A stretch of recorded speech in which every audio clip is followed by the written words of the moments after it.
He was bullied for having no magic, but after making a promise with his friend, he becomes determined to do whatever it takes to become the greatest mage in history. The story begins with a boy named William Surfort as he fights a monster in a dungeon because he wants to prove that he can succeed at the Recap-kun Magic Academy even though he can't use magic. He defeats the monster using his sword, but countless more appear, and he prepares to take them on, thinking he doesn't need magic to defeat them.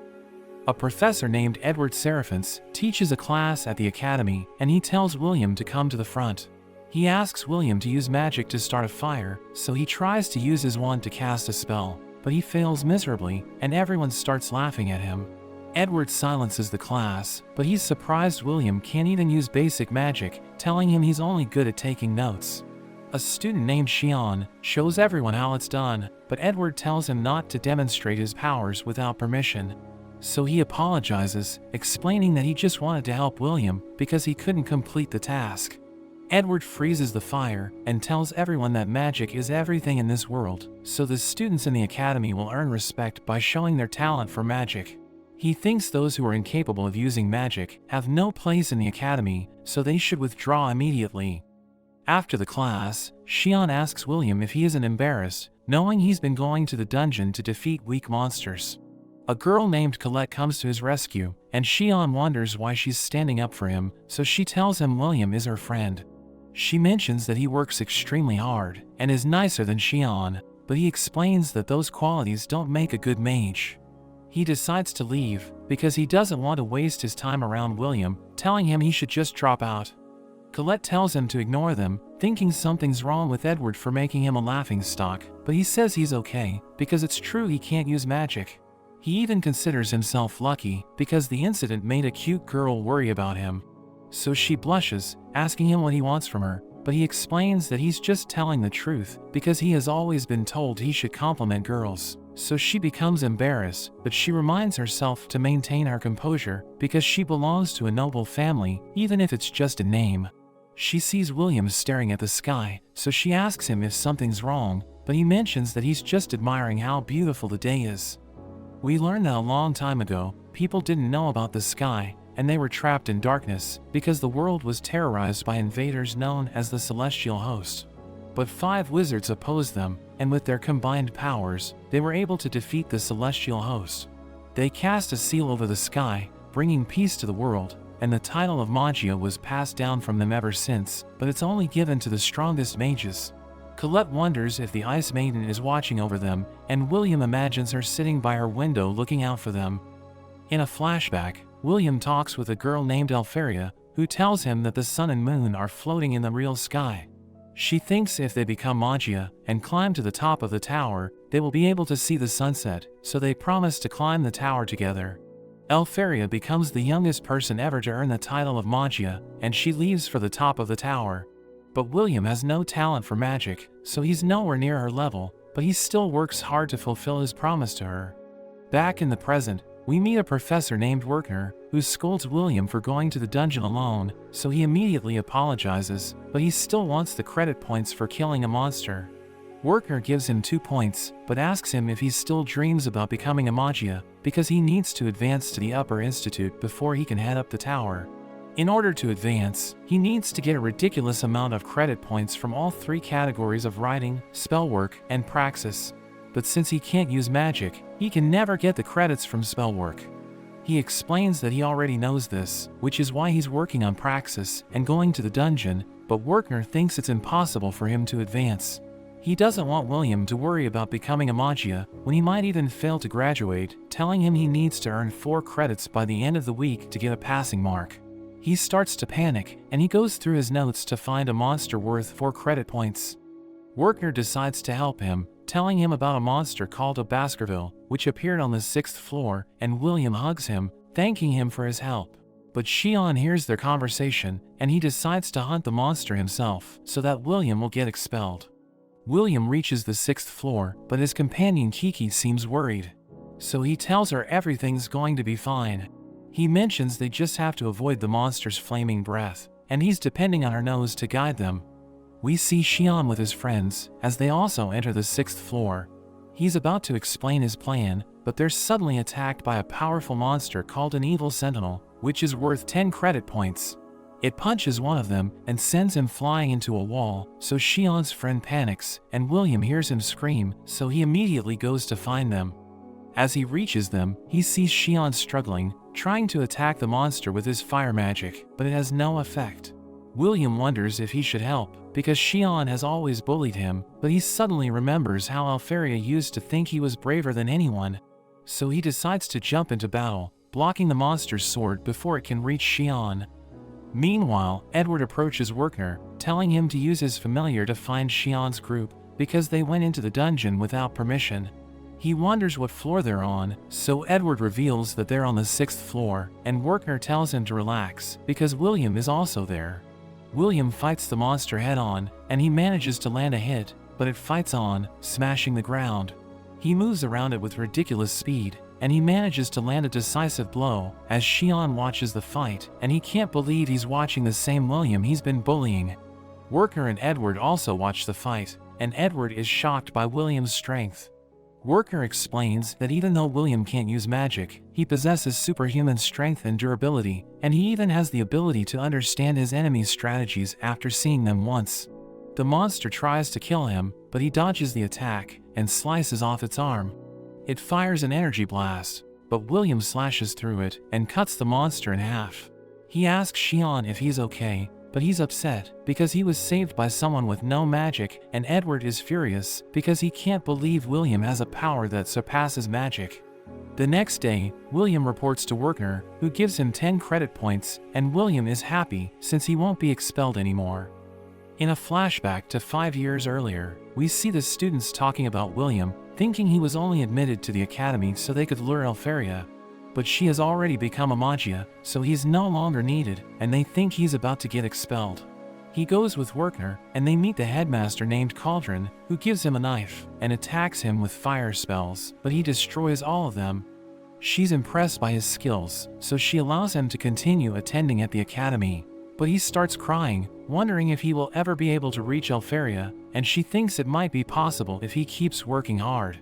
We return to the present, as Werkner gives a lecture, and he explains the concept of ascending the tower, saying it means advancing to the upper institute to become one of the Magia at the top floor. To ascend the tower, the mages can create a new type of magic, or earn 7,200 credits from the academy. Werkner explains that most of the students use credits to advance, but he yells at them because everyone in the class is on the verge of failing. After the class, Colette joins William, knowing he has earned every credit in writing, but Werkner is still hard on him, and he tells her it's because he failed spell work. He thinks Werkner is a great teacher since he's giving them supplementary lessons, saying other professors don't even care if they fail. They run into Shion, as his friends tell everyone that he defeated an evil sentinel, but he knows he didn't do it. He sees William, and he grabs him, wondering why he's so powerful, despite having no talent for magic, but Colette interferes, and he decides to leave him alone. Meanwhile, Edward goes to Cauldron, telling her to expel William, but she doesn't think it would be fair, since he's in his last year. Edward thinks there's no place in the academy for someone who can't use magic, so she shows him William's records, and explains that he's exceptional in everything except for magic. So even if he can't become a Magia, there are other options available for him. She explains that the academy needs to produce scholars for the fated day, but Edward thinks the problem is that William doesn't want to become a scholar, because he's planning to become a Magia. So she tells Edward to test him, and after seeing how he performs, Edward can decide what to do with him. William apologizes to Colette, because he needs to bring her with him to open his locker, but as she opens it, she sees his sword, and he mentions that he doesn't have the permission to carry it around the campus. They head to the study hall, where William starts reading about dwarves, and Colette thinks he doesn't have to work so hard, because he's already good at writing. But he knows that if he loses even 1 credit point, he won't be able to ascend the tower, and he wants to learn about the dwarves, saying he can relate to them, because they never gave up no matter the situation. Colette sees William's white hair, and thinks it's because he works too hard. She wants to pull it out, but they're suddenly interrupted by Edward, who tells William to come to the spell hall alone.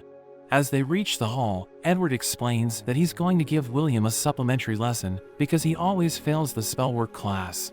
Edward starts using dark magic, telling William he needs to land a hit to pass the test, and Edward explains that if he succeeds, he will receive 5 credit points for his spellwork class, but he will have to leave the academy if he fails. Wertner goes to Cauldron, who shows him the fight between Edward and William, so he's shocked, wondering what's going on.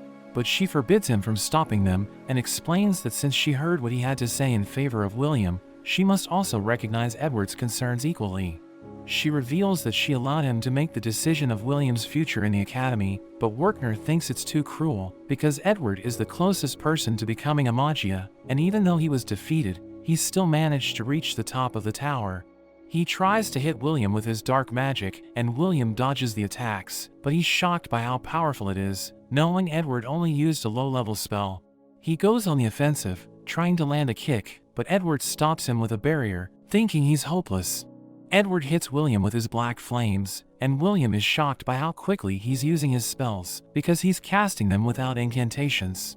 He tells William that he's only going to use his black flames to attack, and make a shield to protect himself, saying he will make him feel despair just by using 2 spells.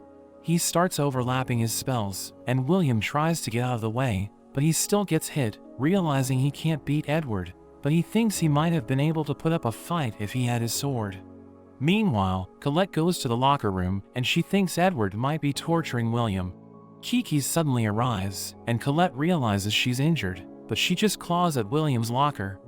We return to the fight, as Edward talks about the Battle of Goronzo, where the dwarves prepared an army of 10,000 soldiers, but it only took 1 mage to defeat them.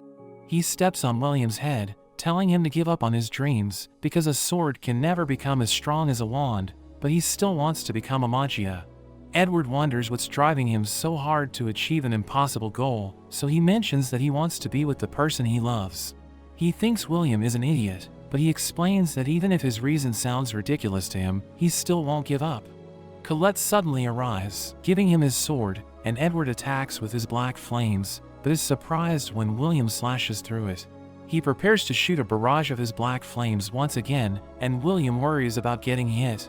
But he charges in, and as he dodges the attack, he thinks about how in the Battle of Goronzo, there was one dwarf who never gave up, and managed to land a hit on the mage. William jumps up to the ceiling, and he rushes at Edward with incredible speed, shattering his barrier, and he manages to land a hit. So Edward leaves, giving William the 5 credit points as promised, and Cauldron is impressed that he was able to succeed. William goes around the city to distribute newspapers, and he trips on the stairs, but he manages to catch all of the newspapers except one. As he goes to pick it up, he sees the news that Alferia has invented a new magic, making her the first person to come up with 12 original spells. He reads on, realizing that the Upper Institute has issued an order to the Academy, and the client is Alferia herself. William goes to his dorm, and asks his roommate Rosti if he can prepare a magic item for him. He wonders why William is in such a rush, and he mentions that the order came from Alferia, so he needs to get there quickly. He explains that he doesn't have classes today, so he's going to prioritize completing the order, and Rosti wonders if the job is difficult. So William reveals he just needs to collect some Frostwalker cores, saying Alferia needs magic catalysts, and all students who help her will be compensated. He explains that he's going to the 4th floor, which is why he needs Rosti's magic items, and he gives William what he needs. Before he can leave, Rosti gives him a piece of bread, telling him to take care of himself. A large number of students turn up in the dungeon, but William already expected it, because it was an order from Alferia. He's about to start hunting, when he's startled because of Xian's attack. Everyone praises him, but he isn't satisfied, as he remembers how amazing William was when he fought the evil sentinel. But William is impressed by Xian, and he decides to go deeper into the dungeon, thinking Xian might defeat all the monsters in the area. He comes across a girl named Iris, who's about to be attacked by 3 monsters, but he comes to her rescue, slicing them in half. She's shocked that he saved her with a sword, instead of using magic, and she thanks him for protecting her. Meanwhile, Wertner tells the students that creating new magic is such a great achievement that it guarantees one's advancement in the tower. He mentions that magic is named after the person who invents it, so if they're able to create a new one, their names will forever be remembered in history, but the students know it isn't easy to invent magic. One of them wonders how strong Alferia is, and Wertner mentions that she's one of the most powerful mages in history. Colette thinks Alferia is amazing, and her friend tells her she's jealous that Alferia will steal William from her, so she becomes embarrassed. In the dungeon, William tells Iris who he is, and he wonders if she feels any hatred toward him since he can't use magic. But she tells him she has no reason to hate him, reminding him that he just saved her life. He asks her if she's also there due to Alferia's order, and she explains that she wants to be of help to Amagia because she also wants to become one. He thinks about how they don't know what the real sky looks like because it's covered by an enormous barrier created by the Magia, which is protecting the world from invaders. According to legend, if the barrier falls, the world will once again be covered with darkness, and the calamity will begin. So the students follow the orders of Magia, thinking it will help them support the sky. Iris mentions the time she was surrounded by monsters and was preparing for death, but Alferia saved her by freezing all of them. She became a fan of Alferia ever since, so she wants to help her by acting on her order, but she hasn't even found a Frostwalker, and she's starting to think the other students have already defeated them. William tells her that when Frostwalkers move, they leave ice fragments behind. But the fragments he found are double the size of normal ones, which means there's a powerful Frostwalker up ahead, and it's in a place where everyone's search magic can't detect it. She wonders how he knows so much when he can't even use magic, and he tells her spells are amazing, but it isn't absolute, especially inside a dungeon. A monster suddenly appears, and it's about to smash Iris, but William saves her, and she sees that it's a Frost Rex, which is the highest form of a Frostwalker worth 6 credit points. It fires a laser beam, which freezes everything in its path, but William manages to evade. He tells Iris to stay put, but she stops him since she doesn't think physical attacks will work on the monster. She recognizes it as the dwarf killer, knowing it freezes everything it touches, so they need to defeat it using long-range magic spells. But he's confident in his abilities because he has defeated the monster before, so he rushes towards it as it shoots its laser again, but it misses William. It starts destroying the dungeon as William throws the magic item he got from Rosti, and it hooks onto the monster. He wraps the rope around its body, and it starts freezing everything, but William knows it's weak against fire attacks. So he sets the rope on fire, causing a massive explosion, which blows the monster into pieces. Iris is shocked by how powerful he is, and she wonders how she should report the fight, because he's completely different from the rumors about him. After that, Iris meets the Magia, and we learn that they sent her to find someone capable of helping them. They know that if they're attacked by the celestial hosts now, they won't be able to stop it, so they need all the help they can get. She tells them William is the only interesting prospect she found, but the Magia have different opinions on whether to let him in. There are 2 that argue and they prepare to fight, but another one stops them, saying the Grand Festival is about to start, so they will make their decision after seeing the results. We learn that there are a total of 12,000 credit points available at the Academy, and we see the students fighting against golems in a test. Shion and Colette are able to defeat their golems and pass, but we see William struggling. He thinks about punching it, but the other students make fun of him, and he ends up getting hit, and they think he's a failure. We see 2 of the top students, Wignall and Liana, as they easily overwhelm their golems, allowing them to pass. Another boy named Julius appears, firing multiple ice shards that hit all the other golems, and they turn into roses. He activates his spell, and they are all completely encased in ice, so he also passes. He meets with the other 2, and he declares his intent to beat them, saying he has acquired a new method, and they tell him they will be looking forward to it. Everyone admires them, since they are the only students with over 10,000 credit points, and William thinks about how he doesn't even have enough to graduate, as we see he only has around 5,000. He feels depressed, and Julius suddenly walks past, telling him he's in the way. Julius's friends are impressed he passed with a single spell, so they think he will definitely get scouted at the Grand Festival. Colette has lunch with William, and she tells him the festival is also his chance to get scouted, because trying to advance without spell work is unrealistic. She mentions how it's possible to advance even if he doesn't have enough credit points, as long as he gets scouted. We learn that the Grand Festival is an event held every 2 years, where there are a number of different competitions, and there are high mages that come down from the tower as scouts. Colette mentions the festival is basically a contest between the students from the different tower factions. There are 5 factions for the different elements, and each is led by a Magia, and if they can be chosen by one of the factions, they are guaranteed to become a tower member, but William thinks it's unlikely because he would also need to perform a feat of amazing magic. So Colette mentions there are also people called Watchers, and they are also able to take talented people to the tower, but William thinks they don't really exist. He thinks he shouldn't try to stand out since he has no magic, remembering how he participated in the last festival, but everyone just thought he was cheating, and he's still traumatized from the experience, so he decides to just help out behind the scenes. They see all the other students practicing, and Colette mentions there will also be scouts coming from other capitals, so there will be other opportunities besides going to the tower, and she tells him to promote himself. She helps him with his locker, but she suddenly senses something, seeing that someone cast a barrier along with sound-dampening magic. She gets Kiki to take a look, and she's able to dispel the barrier. They open the locker, and it turns out to lead to a hidden stairway, so they decide to check it out.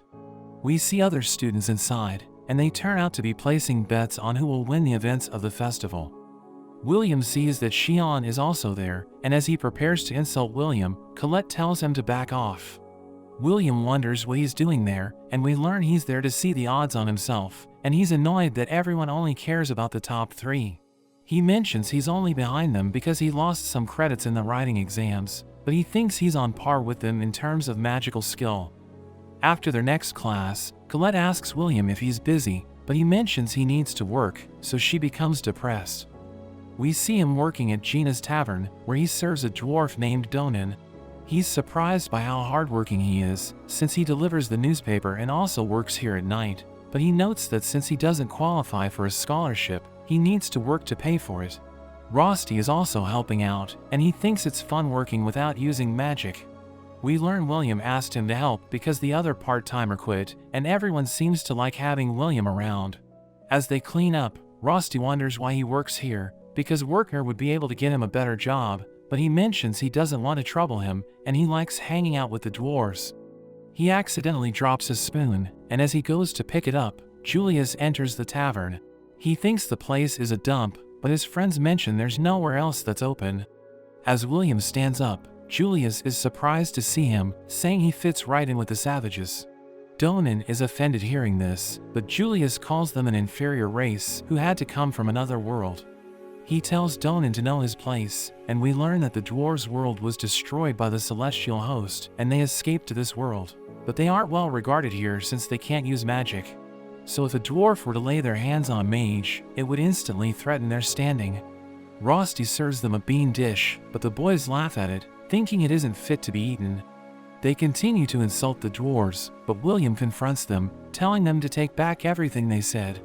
He tells them that the dwarven beans are grown from barren soil, so it's the culmination of their wisdom and proof they survived even in the harshest conditions, but Julius kicks the dish away, and it lands on William. The two boys prepare to mess with him, but he instantly smashes them both into the ground. He thinks that they are the ones who are savages, and Julius decides to get serious. William dodges his ice, but he ends up getting pinned to the wall. Julius creates a rose on his chest, and as he prepares to activate it, Donan tells him to stop. But seeing the look on William's face, he changes his mind, telling him to join the grand festival so he can humiliate him in front of everyone. Donan thinks it's a bad idea, but William agrees, telling him to apologize to Donan and the others if he wins. The grand festival begins, and the first event is the sky race, where we see Liana ahead of everyone on her dragon, and the other participants struggle to keep up with her. The students in the audience are amazed by her skills, and they think she's sure to win. Cauldron notes that the tower scouts are already in the stands analyzing everything, and Iris believes it's because mages from outside the tower are also there to find talent. Liana wins the sky race for the second year in a row and sets a new record, making everyone understand why she's one of the top 3. Iris puts on her glasses and excuses herself, telling Cauldron that there's someone she wants to cheer for. Xian's friends wish him luck for the next event, and they tell him that even though they didn't qualify, they will still cheer for him. He thanks them, and remembers how Colette requested him to join her team, so he rushes to find her, believing that she will always choose him over William. But when he finds her, he's stunned to see William with her, and she reveals they were short on credit points and needed him on their team to fill the gap. He's frustrated that a loser like William is participating in the event, and that they're on the same team, so he yells at him, but William ignores him and stares at Julius, who passes behind him. Colette reveals that William wants to defeat Julius, but Shion is angry for being ignored. The festival host, named Mike, announces the beginning of the afternoon events, and he introduces Edward as his guest commentator, calling him the most hated teacher in the academy, but Edward asks if he wants to die. Mike announces that the next competition is the crown attack, which is also the main event of the festival, and it will be played in teams of 3, so he tells the elf faction to get to work, and they use their magic to create 5 zones around the stadium. Mike mentions that the teams will begin on the outside, and they must get through the zones, which contain a variety of traps and obstacles set by the professors, and the winner will be the first team that makes their way to the stadium and reaches the crown. He mentions it's a battle royale, so the teams can also attack each other. Edward mentions they will be looking at how they work as a team, telling them to treat it as if it were a real dungeon dive. Mike mentions that all the top students are participating in this event, but the favorites to win are Wignall and Julius. He mentions he has bet all his savings on Wignall, but he also wants to watch Colette's squad, since they have Shion, but also William, and the other students can't believe that William is competing, thinking he's crazy. Werkner is also shocked to see him in the event, reminding him to avoid it, but William is determined to win. The teams take their positions, and the competition begins. All the teams rush forward, but they are immediately faced with countless golems that block their path. William rushes ahead, but the other students think it's useless, remembering how he couldn't even scratch a golem during their exam. But William calls for Colette's help, and she uses her magic to create an earth gauntlet for him, which he uses to blow one of the golems away, clearing a path for them. His strength leaves the audience shocked, and Colette mentions that even though William can't use magic, he isn't breaking the rules if he uses a magic gauntlet. Shion thinks about when William saved him, which made him disgusted with himself, so he trained himself until he almost died, but he realizes that William is still stronger than him. Their squad takes the lead, and they're the first ones into the Badland Zone, where there are giant cubes that attack with stone bullets, but William punches the ground, which raises a shield to block the attacks. He calls for Colette's help again, and she uses her earth magic to create a number of swords for him. He starts throwing them at the cubes, destroying them one by one, but he misses one of them, and he finishes it off by slashing it. Mike announces that they are ahead of everyone, while Shion's friends cope by saying it's all thanks to Colette's magic. The scouts are amazed by how fast William is, and Edward thinks it's his knowledge and experience that allows him to move with efficiency, while his reflexes allow him to attack so quickly, and Iris cheers for him to win. Meanwhile, 2 of the other teams are eliminated because they can't handle the traps, and Julius notices noise from the stadium, so his team reveals that William's squad is in the lead, but he tells them not to worry. William's team reaches the final zone called the Enchanted Woods, and after crossing it, they will reach the stadium, but they are suddenly surrounded by circle traps. He instantly cuts all of them, changing their directions so that they attack themselves. Mike wonders what Edward thinks, since he was the one who set up those traps, but he just seems annoyed. William approaches the stadium, but he knows that the closer they get, the more likely they will be to run into another team, so he decides to take a different route, and goes ahead of everyone to set a trap for Julius, but he is suddenly attacked by ice, as we see that Julius is already there. William wonders if he's alone, but Julius unleashes his next attack, throwing countless ice beams at William, but Shion starts melting the ice, and he starts to cast a powerful spell, but he uses it on William, and Colette barely makes a shield in time. There's a huge explosion which destroys the forest, and Shion tells Julius to go away, because he doesn't want anyone to interrupt his fight with William, while Colette and William can't believe their own teammate is acting so childish. Shion mentions he tried to be a good person for Colette, but he can't take it anymore. Julius suddenly creates a giant ice wall, trapping Colette behind it. William worries about her, but he's attacked by Shion and he loses his sword. He tells Shion it's not the time to fight, but he insists on it, telling him to pick up his sword. In a flashback, we learn the other students used to make fun of William since he didn't have any talent with magic, but Shion didn't like it, so he decided to take William as his underling, but William just ignored him, which made him angry, and ever since that day, he has despised William. Back in the present, William dodges Shion's attacks and hides behind a tree, but he unleashes his flame whip, which grabs William's leg and lifts him up, but he cuts the rope and saves himself. Xian notes that jumping and dodging his attacks won't do much. Xian invites him to attack, but William mentions their teammates, and he made a promise to Donan and the others to punish Julius, so he needs to fight him instead. Xian gets angry, telling William that if he doesn't fight back, he will destroy him, making him wonder if fighting is the only option left. Meanwhile, the audience becomes aware of the fight, and Mike asks Edward for his take on the situation. He reveals fighting with your own teammates is against the rules of the event, and the Tower Scouts will see it as a significant mark against them.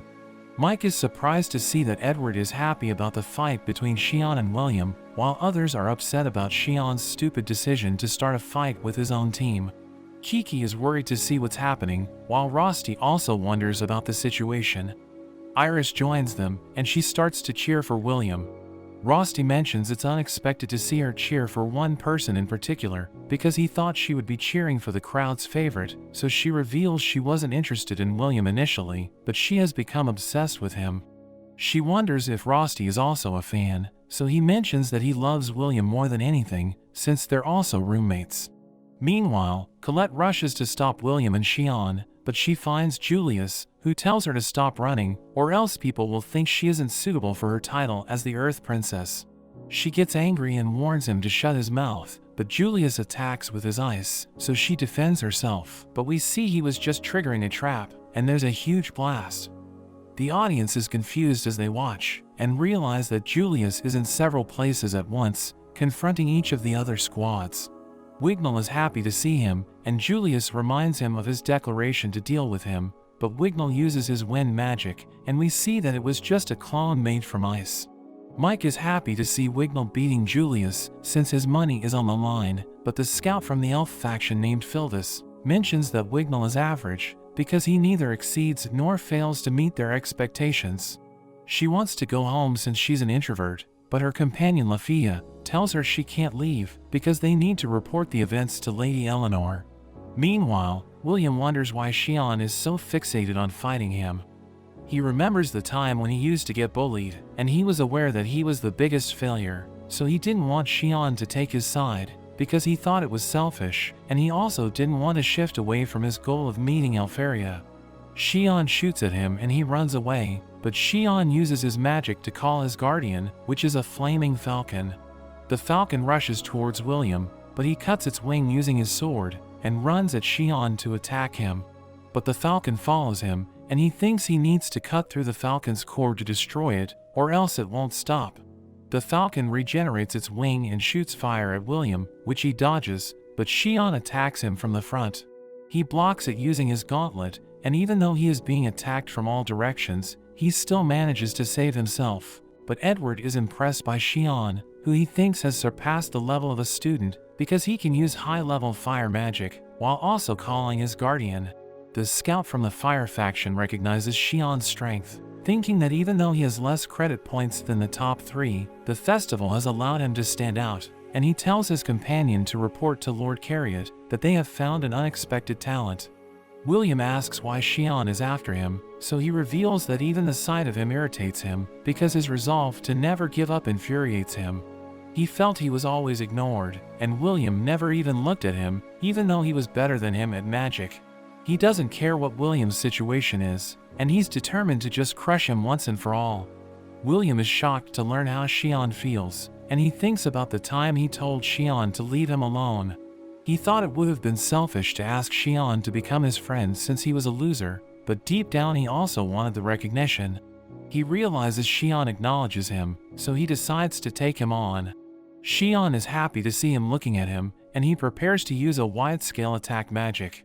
He sends his falcon to attack, and William faces it head-on, and he manages to cut through the Guardian's core.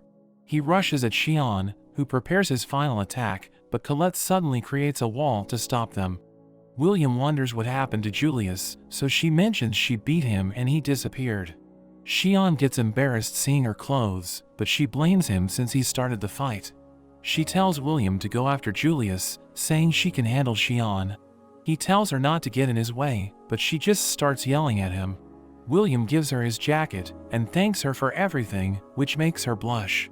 He tells Xian they will fight another time, but he heads to the stadium and Xian tells him to come back. Meanwhile at the stadium, the crowd waits to see who will be the first to arrive, and Julius's group appears. There seems to be no one left to challenge them, but William suddenly comes flying in, and he crashes in right behind them, challenging Julius to a fight.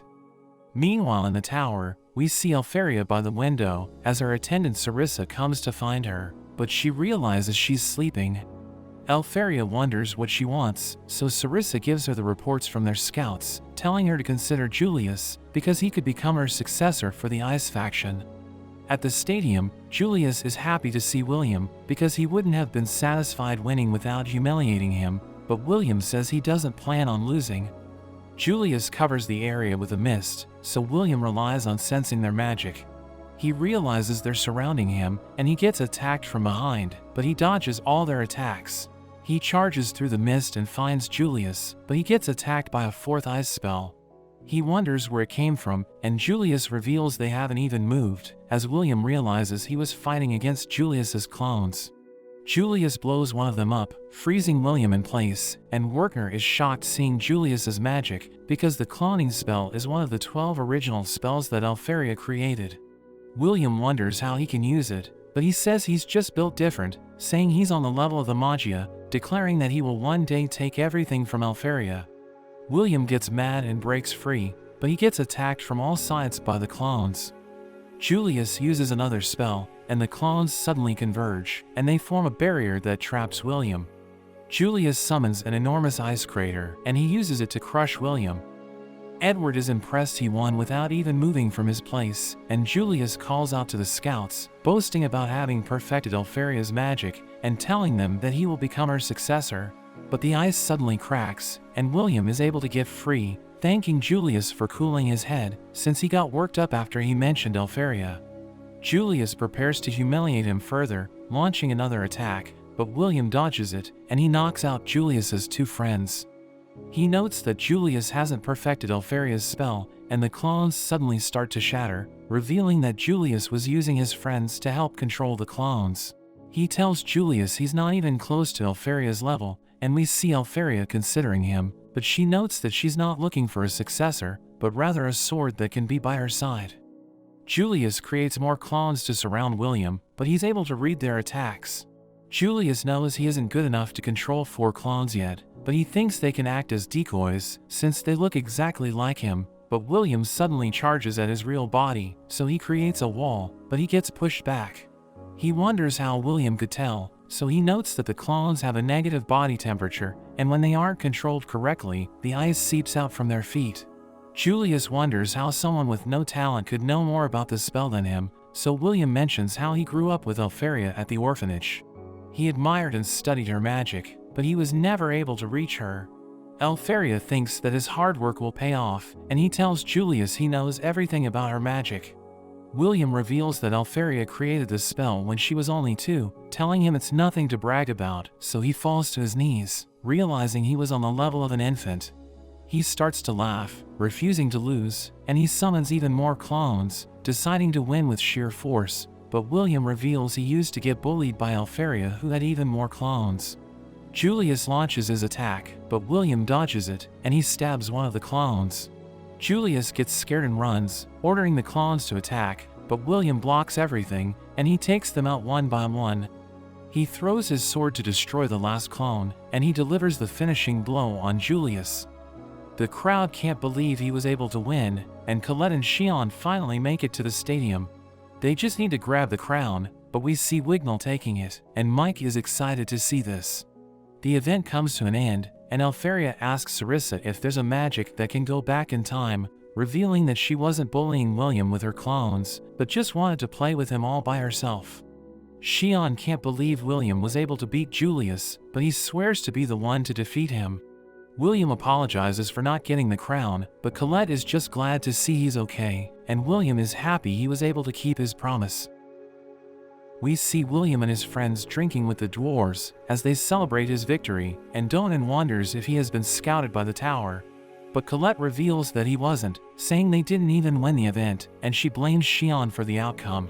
Rosti asks William about Xian, so he reveals that he invited him, but he refused to join them.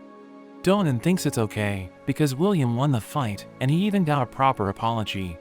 We see Julius washing the dishes, and Gina tells him they're short-staffed, telling him to work faster, because he still needs to serve the customers. He realizes that his reputation has been ruined, because he lost to William, and he runs to perform his other tasks, as Colette mentions that he got what he deserved. Workner thinks William is going to have a hard time when he returns to the academy, because he just showed everyone what he can do. Colette thinks they're just going to stop underestimating him, but Workner explains that it isn't that simple. The next day, we see students talking about an upcoming event known as the All-Student Praxis, where they need to survive in the dungeon for an entire week. But they're required to form parties, so everyone's searching for capable party members. William walks around the academy, but there are two students that approach him, inviting him to join their party, as they admit that he's ridiculously strong. But the other students surround him, and they all want to explore the dungeon with him, so they start fighting over him, as Colette realizes that they're all interested in him, because they know how powerful he is. But she stops them, telling them they have no shame, as she reminds them that they used to bully him. She thinks he's angry, but he reveals that he's happy, because they want to be his friend. A girl invites him to join her, but Colette stops her, saying he's going to be busy shopping with her. That evening, Colette realizes that she made it sound like she's going on a date with William, and her roommate Rose tells her to wear something cute. We see William studying in his room, when Rusty asks him what he's going to do tomorrow. So he tells Rusty that he's going to go shopping with Colette, who persuaded him to join her, by telling him that they need to buy items to prepare for the all-student praxis. The next day, we see Colette waiting at a plaza, as she wonders if she's really going to have a date with William, who greets her as he arrives, telling her that she looks good. He mentions that she made his heart race, so she becomes flustered, but Rusty suddenly arrives, and he introduces himself as William's roommate, saying he's looking forward to go shopping with her. She's confused hearing this, so William explains he wanted to come along, and he suddenly holds William's hand, telling him it's time to go, so she freaks out, wondering what kind of relationship they have.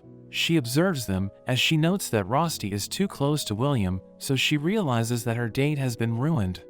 They return to the plaza, where William realizes that Colette appears to be upset, and he wonders if something's wrong. So she asks him about Rusty, telling him they appear to have a weird relationship, and she wonders if he's actually a girl.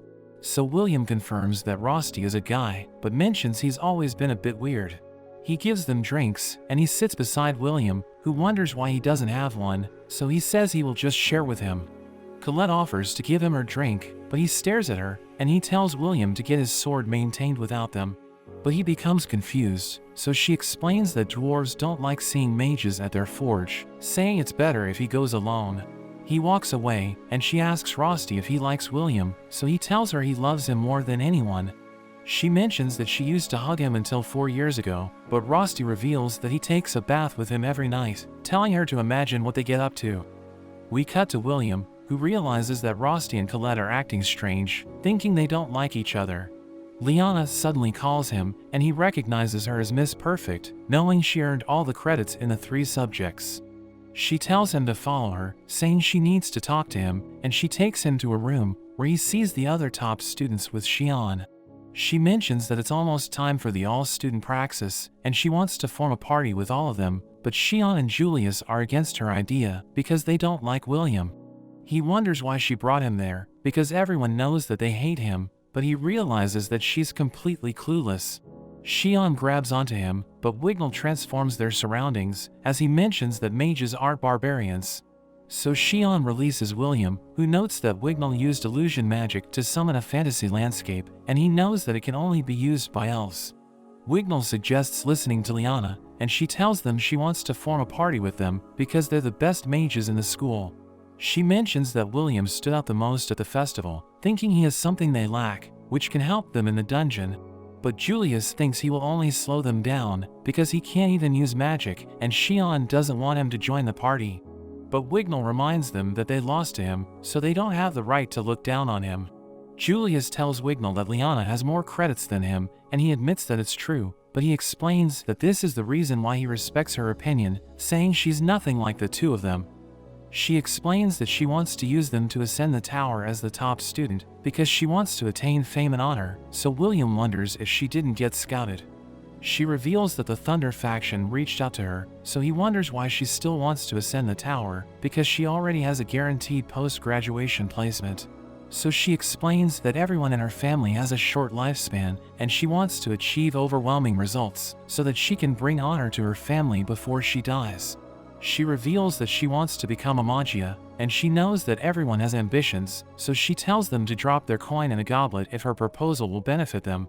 Wignall agrees to join her, thinking their party will be able to achieve the best results, and Julius also decides to join, because he wants to earn more credits. Xion drops his coin into the goblet without saying a word, and William takes his time to think about it, but he ultimately decides to join the party.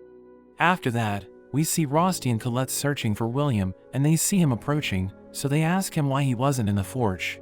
But he walks past them, telling them he'll be joining Liana's party for the all-student praxis. The next day, Werkner tells everyone that the event will begin in 10 days, and he mentions that floors 7 to 10 will be unlocked, so the students can hunt high-credit monsters. He mentions that the event will be the only opportunity to earn more than 1,000 credits at once, and he tells everyone about the floor keepers, saying they'll earn a large number of credits by defeating them. But Edward mentions that they could die, as he reveals that 4 students were eaten by monsters last year, so he tells them not to be reckless, saying they need to know their limits. We see everyone gathering at a base on the 6th floor, as Liana wonders why Colette decided to join the party, so she explains that she just wants to be with William. Rosti explains that he can't join them, but William tells him it's okay, thanking him for his magic items. The event is about to begin, as Edward tells everyone that they need to survive in the dungeon for 1 week, and we learn that there are base camps on each floor, which are marked on everyone's maps. They prepare to dive deeper into the dungeon, but we see a mysterious man who's searching for something in the dungeon. His companion kills another man, so he realizes the event has begun and they will need to slaughter everybody to complete their mission. The Praxis event begins, and Wignall uses his wind magic, pushing them off a cliff, but they slow down before landing. They are immediately attacked by a swarm of crimson ants, so William thinks he needs to be the party's shield, since mages are weak at close combat, but Wignall tells him not to worry, because Liana's family magic specializes in fighting up close, and she tells them they need to get ahead, so they don't compete with the other parties for credits. We go back to a class with Werkner, as he teaches William about the most important spell in the dungeon, telling him that it's the search spell, because it allows them to detect their enemies. We see William struggling to fight, because the others are able to detect the monsters before him, and Julius tells him he's getting in the way. He manages to kill an ant, but Wignall takes the rest out with a single spell. He questions Liana's judgment for bringing William, but she thinks he will be more useful once they reach the tougher monsters. We see Julius absorbing the magical traces with his wand, which is a record of the battle and how they get credits for the kills, but William needs to collect drops as his proof since he can't absorb the traces, which makes the others look down on him. Colette wonders if he's okay, but he tries to stay positive. The group continues to kill monsters, and he realizes there's nothing he can do, so he starts to feel useless. Liana notes it's been a day since they started, so she decides they should rest, and Wignall uses his illusion magic to create flames around them to ward off any monsters.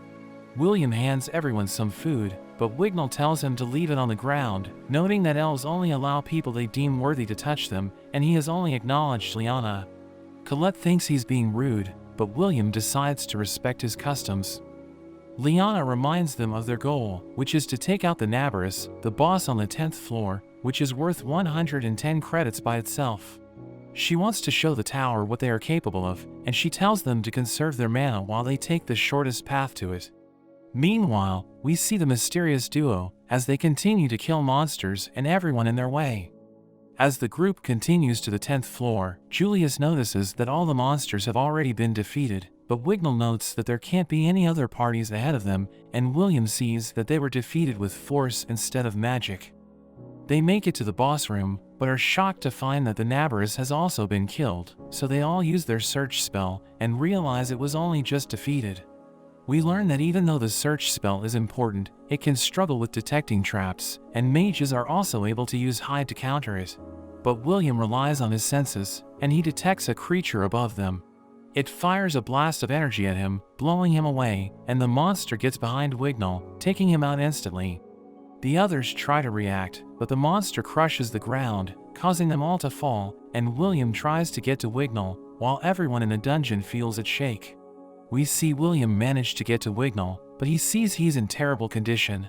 William realizes they're on the 11th floor, and we learn that it's outside of the Academy's area, and is considered a danger zone that only the tower mages can survive.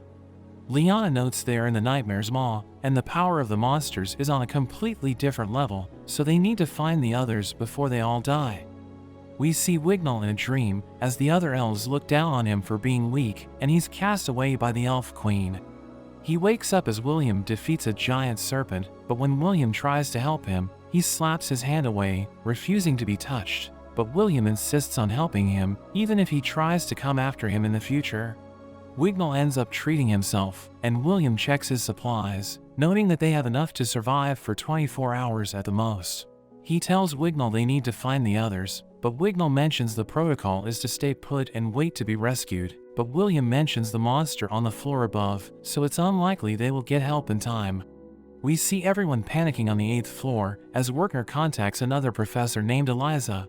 She mentions there's a stampede, and their camp was destroyed by monsters, so Worker asks about the other professors, but she mentions they were all found dead, with their heads ripped off, and she hasn't heard anything from the lower floors.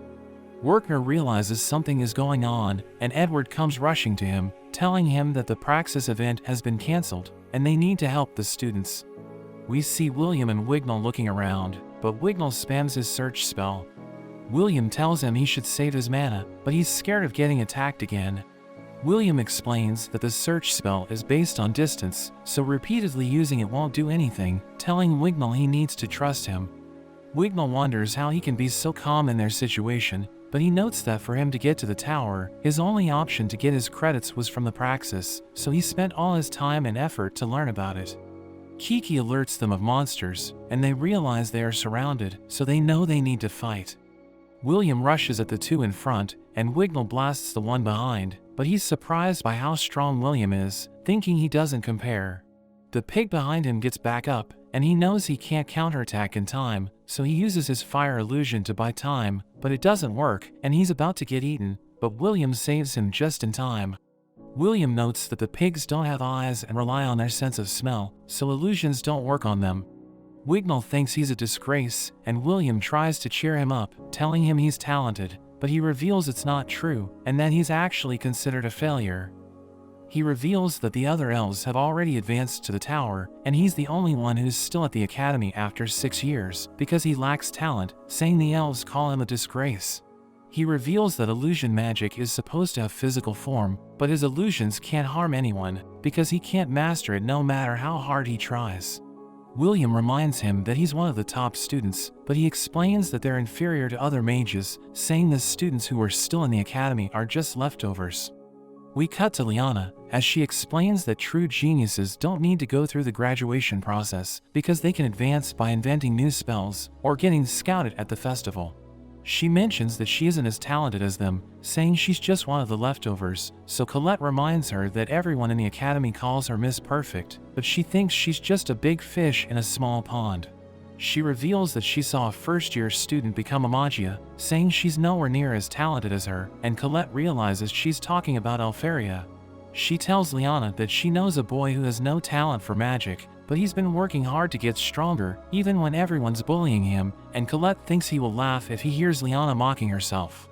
We return to Wignall, as he tells William about his foster sister Eleanor, saying they grew up together, and he taught her how to use spells. But he immediately learned that her magic was on another level, because she's a high elf. Everyone learned about her talent, so she was taken away, and she became a magia, while Wignall trained to improve his magic, because he wanted to be with her. But he's still nowhere near her level, so he thinks he's pathetic. But William realizes they're similar, and Wignall thinks he's just trying to make him feel better, telling William to leave him behind. But he tells Wignall that he's an incredible elf, promising to protect him until he gets back on his feet. They start fighting a group of monsters, and Wignall notes that they're all worth over 5 credits, but William slices them into pieces, as Wignall wonders how he's able to defeat them so easily. He asks Wignall if he's okay, and he wonders why William is protecting him, so he explains that it's because Wignall is a great elf. Kiki suddenly alerts them, as William mentions that he hears a strange sound, so Wignall uses his search spell, but he doesn't find anything. William thinks monsters are about to spawn, and a creature suddenly appears, and it starts filling the room with water, and it releases fire spirits. He knows that they're bad news, and he uses his grenades to destroy the creature. Wignall asks him about the monsters, so he reveals that they're called Balkar, and they're immune to physical attacks.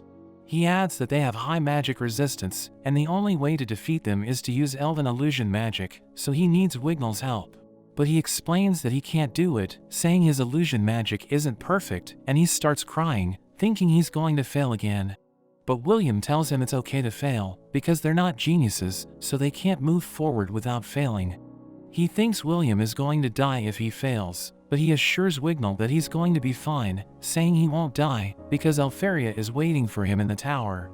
The monsters attack them, but he protects Wignall, and he charges in, cutting one of the monster's legs. But it immediately regenerates, as Wignall realizes that William's attacks are working, so he needs to use his magic to save him. He summons wind to attack, but it has no physical form, and it doesn't affect the monsters, so he becomes worried, thinking William is going to die because of him. The monsters try to burn William, but Kiki defends him, and he tells Wignall not to give up, saying he believes in him. Wignall recalls that the elves saw him as a failure, but he realizes that William is counting on him, and he refuses to give up on his dream to be with Eleanor. So he decides to try again, as he attacks the monsters with his spell, and he manages to destroy them, covering the area with trees. William is happy that he was able to do it, but he realizes that Wignall is kneeling before him. He apologizes for being rude to him, saying he respects him as a warrior, and William admits that he also respects Wignall, because he knows he's been training hard to get stronger. After that, William uses the map that Rosti gave him, as Wignall realizes that he wasn't walking around aimlessly. Kiki remembers the scent of their companions, and she helps William find them, pointing him to where they are.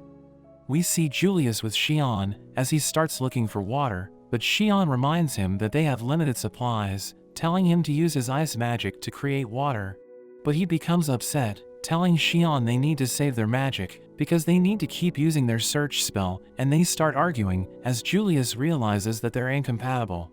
He uses his search spell, and he doesn't detect anything, but Xian suddenly pulls him away, saying he can sense enemies approaching.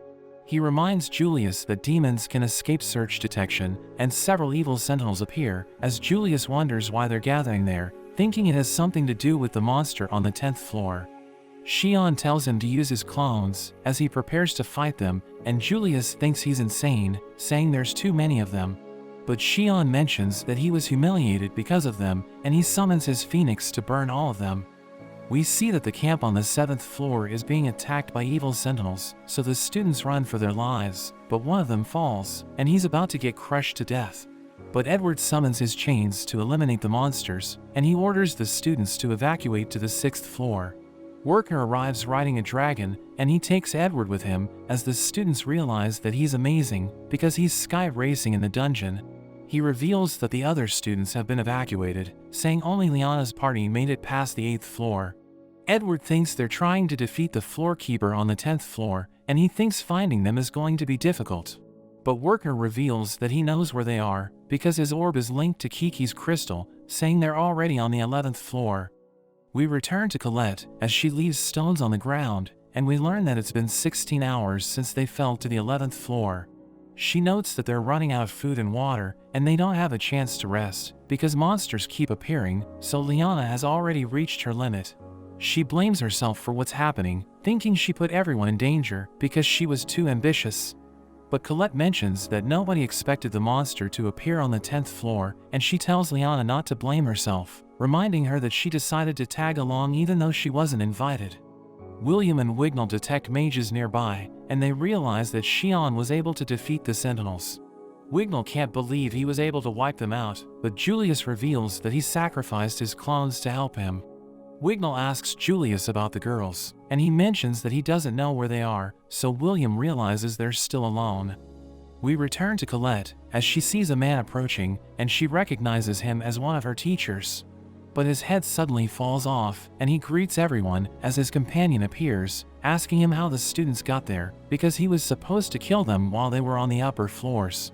So he explains that he sent a monster to eliminate them, but they were able to survive when they encountered it, because it ended up destroying the floor. Colette realizes that the men killed their professors, asking them who they are, so the man tells her that they're there to destroy the fake sky, and the girls realize they're planning to bring calamity to the world by destroying the enormous barrier created by the Magia. The man tries to decapitate them, but William suddenly arrives with the others, saying they followed the stones on the ground. He charges in, but the man blows him away, and he mentions that he wants to add their heads to his collection. But his companion drags him away, telling him they need to leave, so he summons a monster to get rid of them. A gate appears above them as the monster from the 10th floor appears, and William recognizes it as an evil Grand Duke, which is worth 270 credits. We learn about the 1000th rule, which is the conversion formula that the tower uses for the credit system, where 1 credit is assigned to a monster that is as powerful as a mage with 1000 credits. By using that formula, William realizes that the Duke is equal to a mage with 270,000 credits. It blasts them with an energy beam, which destroys everything around them, and Julius realizes that it's ridiculously powerful. Liana tells everyone to retreat, so they start running away, as Wignall uses his illusion magic to stop the Duke. But it tears through his magic, and it's about to kill him, but William saves him, and they're able to escape with the others. Colette realizes that the Duke is overpowered, and William reveals that he has read about it, saying it's a greater demon from the 25th floor. Xian wonders if they were able to outrun it, but William explains that it's still searching for them, and Julius realizes that there are countless monsters in the area, so William explains that the Duke ordered the lesser demons to hunt them down. Xian realizes that the Duke caused the mass outbreak of Sentinels, and Julius starts to wonder if they will be able to make it back alive. Liana notes that the situation is hopeless, and she thinks they're all doomed, but William mentions that they just need to defeat the Duke. He explains that the lesser demons are establishing a domain across the other floors, because the Duke is on the 11th floor, but he mentions that they will lose their chain of command once it's defeated, so they will become disorganized, and he thinks they might be able to escape if this happens. Julius thinks they don't stand a chance against the Duke, but William explains that he has a plan, saying he needs everyone's help to execute it. Julius thinks nobody will support him, but Wignall explains that he believes in William because he saved his life countless times. Colette mentions that she trusts William because he knows the dungeon better than anyone else, and Xian explains that he'd rather fight than stay hidden. Wignall tells Liana to trust William, so she admits that she was wrong about him, saying he deserves to be their leader because he's the only one who hasn't been crushed by despair, telling him they will obey his orders. Julius thinks they can't win with William's plan, but he tells Julius he's right, saying they're going to fail without him because they need his powers to execute the plan. So William begs him to help them, saying he will teach him the secret of Alfaria's spell. They decide to fight the Duke, and it starts blasting them, but they jump away, and Julius starts chanting his ultimate spell as his clones surround the Duke. We learn that William told him that his clones allow him to carry on incantations, saying he can continue chanting even after a clone has been destroyed. So he can use it to help him cast advanced spells, which require long incantations. The Duke destroys his clones, but he comes out of hiding, and he continues chanting as the Duke prepares to kill him, but his companions use their spells to attack the Duke. They realize that their attacks didn't work, and William strikes from above, but it doesn't do anything, as he notes that the Duke has Iron Curtain wings, which protects it from damage. So their attacks won't work against it, but he knows that they just need to act as decoys until Julius finishes casting his spell. He summons countless icicles, and they hit the Duke, but it's still standing, so everyone becomes worried. But we learn that William knew this was going to happen, so he told Liana to deliver the finishing blow while the Duke is trying to recover. She charges him with ridiculous speed, and she aims for the Duke's core, but a barrier protects it, so she becomes confused, wondering if the mysterious duo placed the barrier before they left. The Duke launches a counterattack, so William saves her, and Kiki protects them with her barrier, but it shatters, and his goggles end up breaking. Wertner and Edward watch the incident, and Wertner wonders what a Duke is doing on the 11th floor, but Edward tells him they don't have time to think, saying they need to hurry. William and Liana start falling, so Wignall uses his magic to help them land safely, and he asks Liana if they're okay, so she tells him she's fine, but she's worried about William because he protected her with his body. The Duke prepares to attack them, so Lyanna tells everyone to retreat with William, saying she will buy time for them to escape. She thinks she failed everyone, since she wasn't able to deliver the finishing blow, and she reveals that the members of her family die early because they put their lives on the line to protect their comrades.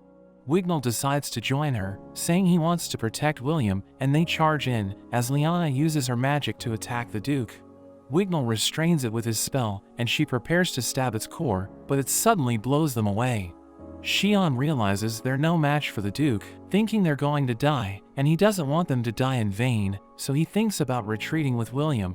But he suddenly tells Xian to punch him, because he won't stop shaking, saying he's useless without the goggles Alfariat gave him.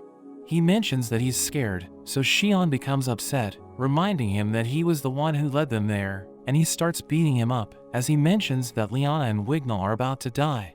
He blames William for everything that's happening, but he suddenly stops Xian, saying he has finally stopped shaking, and he thanks him for helping him regain his composure. He tells Colette to take care of Kiki, and he charges at the Duke, as Xian wonders what's wrong with him, thinking he isn't scared at all. But Colette explains that he's always been afraid, because he's fighting with a sword, so he has no choice but to charge at his opponents, even when they're stronger than him. She mentions that he's a coward, but he doesn't flee from battle, because he's scared of running away. She thinks he's courageous, and she decides to help him, as Xian feels pathetic, because he thought about retreating. William dodges the Duke's attacks, thinking they won't be able to defeat it unless they get rid of its wings. Colette joins the battle, and he notes that Lyanna and Wignall have already reached their limit, so he needs to defeat the Duke with Colette.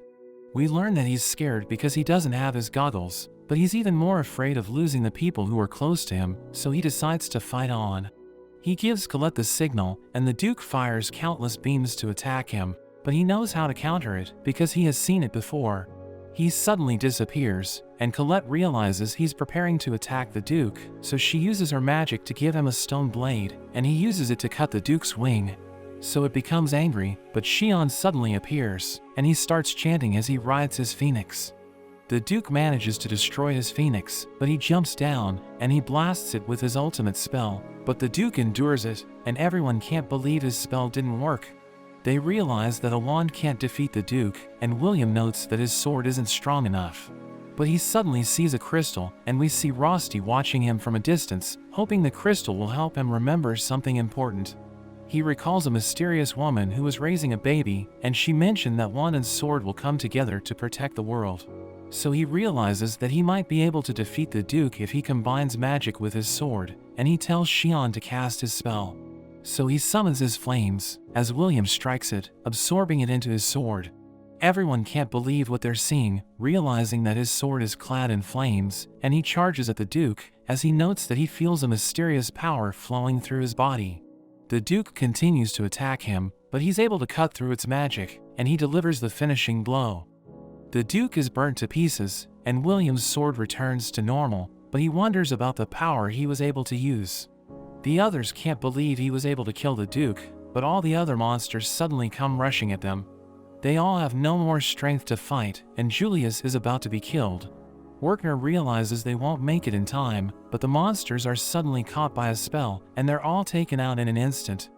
William wonders what happened, and they see that it was Masterius, the king of the Magia, who saved them. He tells them that they fought well, and everyone bows to him in respect. One of his subordinates jumps down, surprised that the sword is still alive, and he introduces himself to William as Finn. Meanwhile, we see the mysterious duo with a sword, as they mention they successfully managed to complete their mission, and they're glad they didn't run into Masterius. The Praxis event comes to an end, and we learn that there were 11 professors that were killed. Wignall wonders about the duo, and Julius wonders what would have happened if Masterius hadn't saved them. Lyanna is glad they survived, and she thanks all of them for being in the party, but her stomach suddenly growls, so Colette gives her an apple, but she keeps eating and asking for more, so Colette can't believe how much she eats. But she claims it's because of her close combat magic that uses up more energy, but Colette doesn't buy it, thinking she's just a fatty. Lyanna goes on to praise William, thinking they all would have died without him, but he says he couldn't have done it without everyone working together. Julius reminds them how William almost got them killed, but Colette quickly stuffs an apple in his mouth. Xian wonders about the power that William used at the end, thinking it was insane, but Liana isn't sure if it was even magic, and William doesn't really know what it was. He remembers Finn from the dungeon, and Liana mentions she has read about a special tribe that can't use magic, but they have accumulated generations of knowledge about the dungeon, and since the time of the Mage Queen, they have served as guides for the dungeon, and William finds him somehow familiar. We see Finn meeting with Cauldron, and he mentions they made it to the 49th floor. He reveals a broken sword, and Cauldron wonders if it's a mage slayer. Finn mentions they ran into a shady group on the 40th floor, and even 20 of their high mages were killed, so he warns her to be careful, because there's something being planned behind the scenes.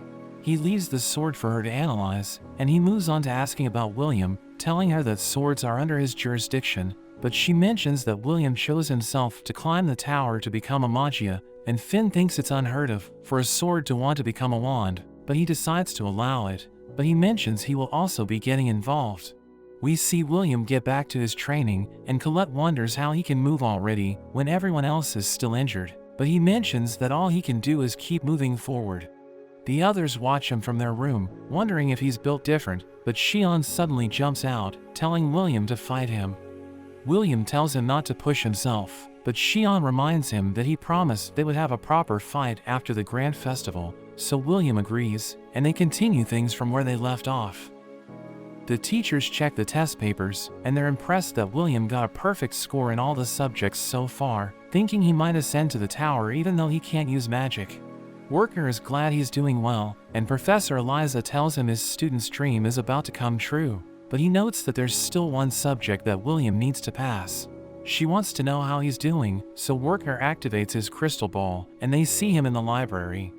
They realize he's exhausted since he's been pulling all-nighters, but he's determined to pass the last subject, so he doesn't stop studying. Colette reminds him that he just defeated an Aberrus, but he notes that he couldn't have done it without his friends, and explains that he doesn't want their kindness to go to waste. He reveals that he got spellwork credits from his lesson with Edward, and explains that he just needs to pass one more test to ascend to the tower, so he can't let his guard down. Rosti suddenly pulls out a strand of his hair, and tells him his hair will turn gray if he works too hard, but Rosti notices Colette's reaction, which makes him think she wants to do it as well. Cauldron gives Julius and Xian their wands, and we learn that they helped William and his friends defeat the Nabarus, but Xian mocks Julius since he wasn't useful during the fight. He notes that Xian was also carried by William, so they start to argue, and Cauldron realizes they just can't leave William alone. Wignall and Liana discuss how they've already completed their praxis credits, and Wignall recalls how William taught him it's okay to fail as many times as it takes, while Liana notes that he also taught her to overcome her weaknesses. That evening, Colette visits William in the library, and notes that she brought snacks for him, but she realizes he's already asleep. She covers him with a blanket, but she becomes flustered when she sees his lips, and she thinks about kissing him. Rosti suddenly asks her what she's doing, so she realizes he saw everything, and he starts to tease her. She admits that she's worried about William, since he always gets hurt, but he still doesn't stop pushing himself. She notes that she hates the Magia, since he's working hard to reach Elfaria's level, but she does nothing to help him, and just waits at the top of the tower. We see Elfaria with her assistant Sarissa, who notices there's something bothering her, but Eleanor wonders why she came out of her room, since she does nothing but waste time there.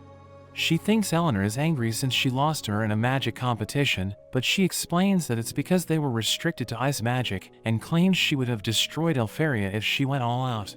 A Magia named Zio suddenly interrupts them, but they tell him to leave and call him a barbarian. Elfaria wonders what he's doing there, so he explains that he needs to prepare for the Terminalia ritual, since the Great Barrier is about to disappear. The next day, the students prepare for the magic history exam, but they're worried since Edward will serve as their proctor, and they know that his tests are extremely difficult. Edward joins them in the room, and as he gives them their test papers, he notes that he only has one question for the exam. As the students read the question, they realize it's about the activation and prerequisites for magic, which they perform unconsciously, and they just need to put it into words to pass the exam.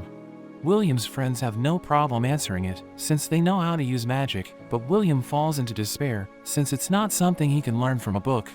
He thinks he's doomed since he can't use magic, but he refuses to give up on his dreams, so he still does his best to answer the question.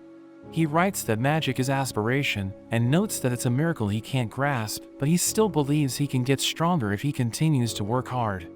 After that, Wertner confronts Edward about the exam, but he explains that he just asked the students about the most important foundation for a mage, and reveals that 40% of them failed the test. Wertner tells him that that isn't the issue, and notes that the question was directed at William, but Edward pushes him back, and explains that people who can't use magic have no place in the tower. He notes that a sword can never become a wand, and we see that William failed the exam, but Edward thinks he did him a favor, since he wants him to give up on his dream that will never come true. At night, Rusty tells William he has finished repairing his goggles, but William notes that Edward gave him a question he could never answer, and he starts to cry. So Rusty cheers him up, and notes that he'll always be there for him. William's friends look for him, but they can't find him anywhere, and Julius thinks he left since he couldn't ascend to the tower. He calls William a disgrace, so Wignall tells him to take it back, but Julius explains that magic is everything in this world, and notes that a sword doesn't belong in the academy. He wonders why Shion isn't happy that William failed, so he explains that he always wanted to defeat him, but it's all in the past now. Wertner suddenly joins them, and Colette tells him they're looking for William, but he tells them to go while he takes care of it, and reminds them it's almost time for Terminalia. A high mage named Clary announces the start of the festival and introduces herself as the announcer.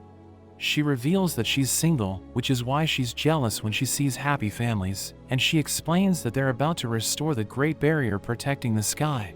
She notes that a long time ago, the people didn't know of the sky, and the world was locked in darkness.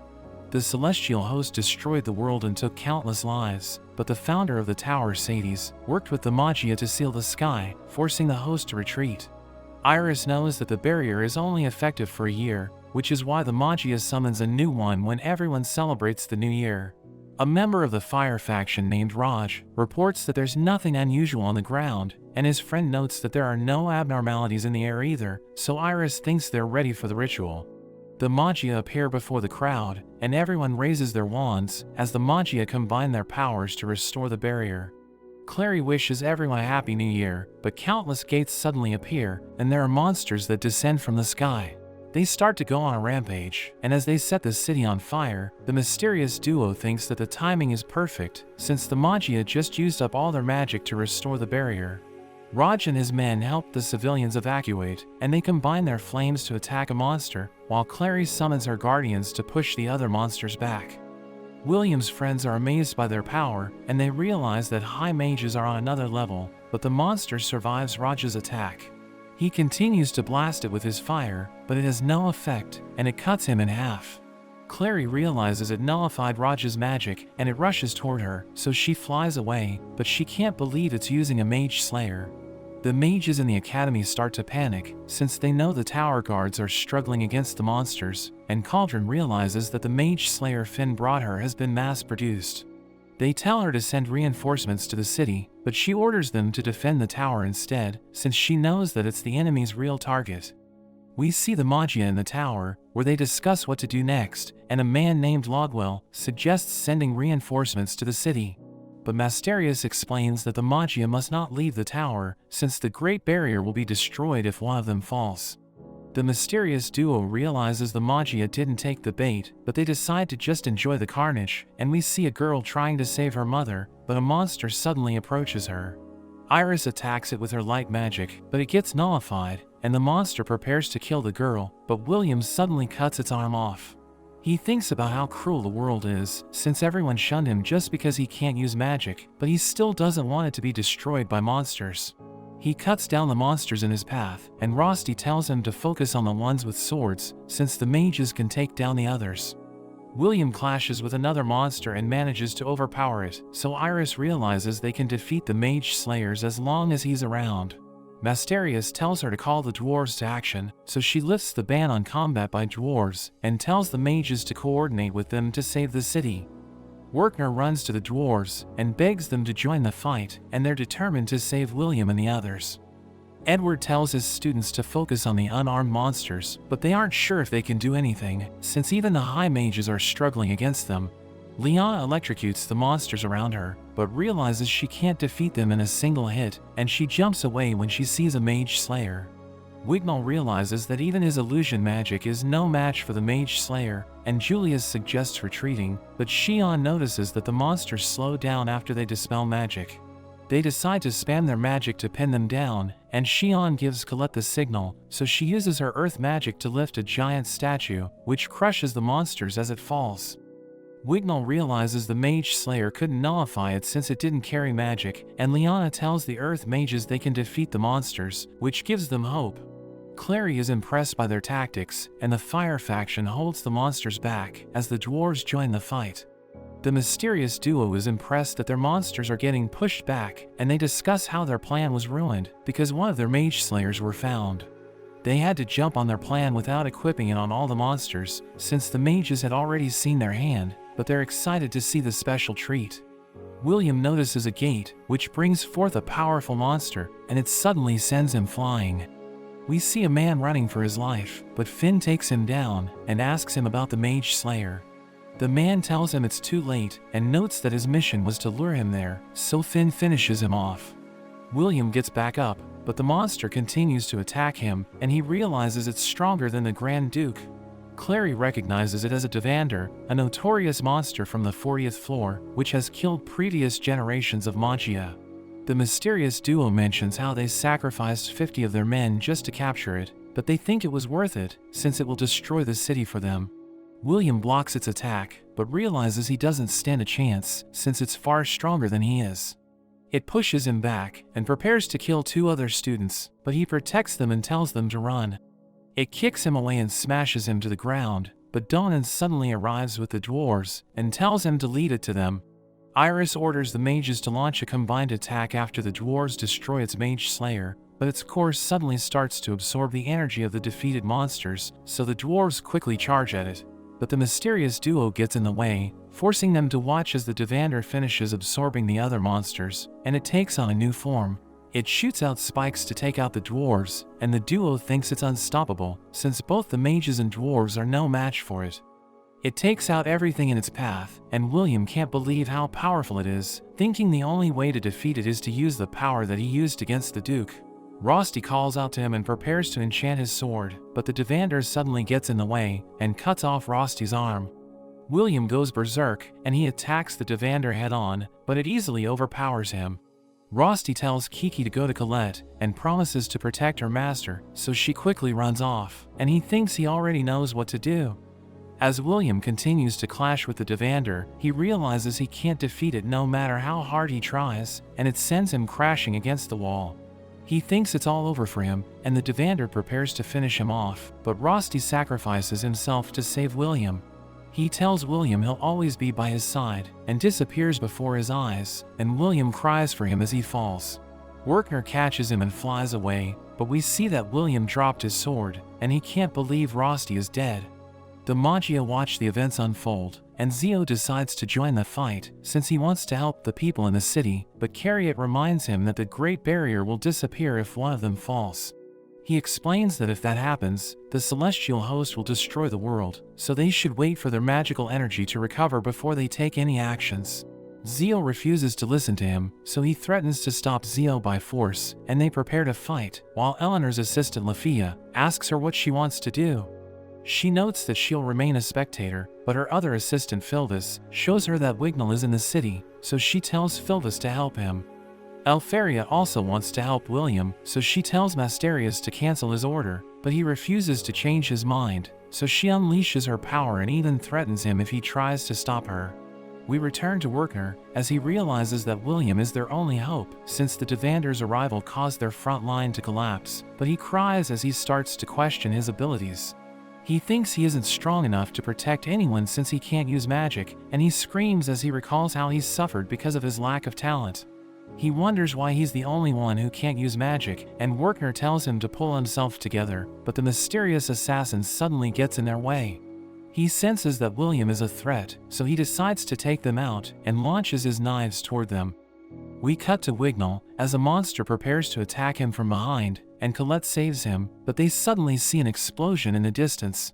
She sees Kiki, who stares at the explosion, and Colette realizes William is in danger, so she rushes to look for him. She runs past Xian, who decides to follow her, and tells the others to take care of themselves. Wignall and Liana order Julius to make his ice clones, but he gets angry at them ordering him around. The headless man enjoys watching the carnage, and he wants to hunt people's heads, but he knows that he needs to stick to his role as conductor, and launches a dark arrow toward the tower. The Devander sees it and starts to follow it, but Clary realizes it's approaching the heart of the city, so she prepares to cast her spells to stop it, but it suddenly blows her up. Edward tells the dwarves to put their lives on the line, and explains that they must destroy the Devander's mage slayer at all costs, but Gina becomes angry, and asks him if he's telling them to die. He tells her it's the only way to protect the children, but a monster suddenly attacks her from above, so he runs to save her, but ends up getting injured. He blasts it away, but she wonders why he risked his life to save her, so he explains that his life is worthless, since they're fighting an enemy that's immune to magic. He once again begs the dwarves to lay down their lives, so Gina tells her men to gather and protect the city center at all costs. Colette and Xian take out the monsters in their path, but the Devander suddenly appears before them, so Colette attacks it with her earth magic, but it has no effect, and her bracelet malfunctions. We see that the battle has turned into a disaster, since most of the high mages have fallen, and the lightning faction holds the monsters at bay, while the civilians retreat to the south. The authorities order the mages to resist to the bitter end, and Rose sees a group of monsters, so she thinks it's all over for her, but she wants to see Colette one last time. One of the students that William saved fights a monster, and his friend tells him they need to escape, but he explains that he wants to do his part, and they start to argue. They panic as a monster suddenly appears, but Eliza destroys it with her magic and orders them to transport the wounded. As they leave, there are more monsters that appear behind her, but she impales them with her magic and thinks she needs to look after her students. Iris receives countless reports that the battle has gone south, so she falls into despair and thinks it's all over for them. But she suddenly hears an explosion, and Finn takes William's sword, asking her if she knows where to find him. We see that the assassin shot down the wyvern, and William survives the crash, but he realizes that Werkner is mortally wounded. Werkner tells him he's the only one who can save the city, but he isn't sure if he can do it, since he can't even protect the people who are important to him. He thinks he isn't strong enough to change the world, and he starts to cry, but Werkner hugs him and admits that he's been lying to him. He explains that William can use magic, and prepares to tell him about the only spell he can use, but he suddenly stops, so William thinks he's dead. Finn suddenly appears, and assures him that Werkner will be fine, but tells him he needs to get back on his feet, since the stage has been set for him. Finn notes that while William can't use the 4 elements, his power comes from his emotions, and he explains that it's so powerful that it can turn fantasy into reality. William thinks a childish trick like that would never work, but Finn tells him to believe in himself, since he can't change the world if he can't even transform. Finn plants his sword in the ground, and tells him to remember his roots as he takes it, explaining that it's time to go on a journey to pass beyond the false sky. His blood falls on the sword, causing it to overflow with energy, and he tells William he already knows the name of his magic, so he should cry it out and bring it into being.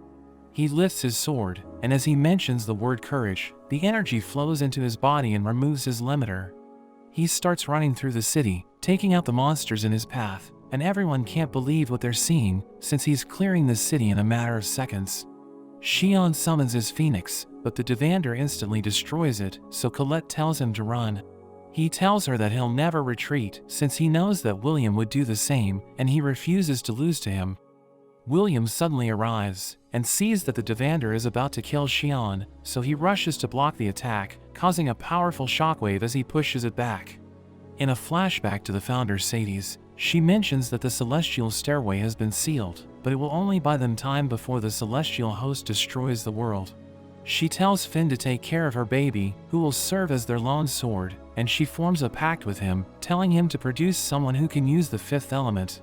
She notes that he must find a key that will tune this world, and he promises to find his way to the wand and sword, since it's the only way to save everyone. Back in the present, Finn wonders what will happen now that William has removed his limiter, and he hopes the pact he made with Sadie's will lead them to victory. William charges in and slashes the Devander, which sends it flying toward the academy, so Cauldron summons a barrier to stop it.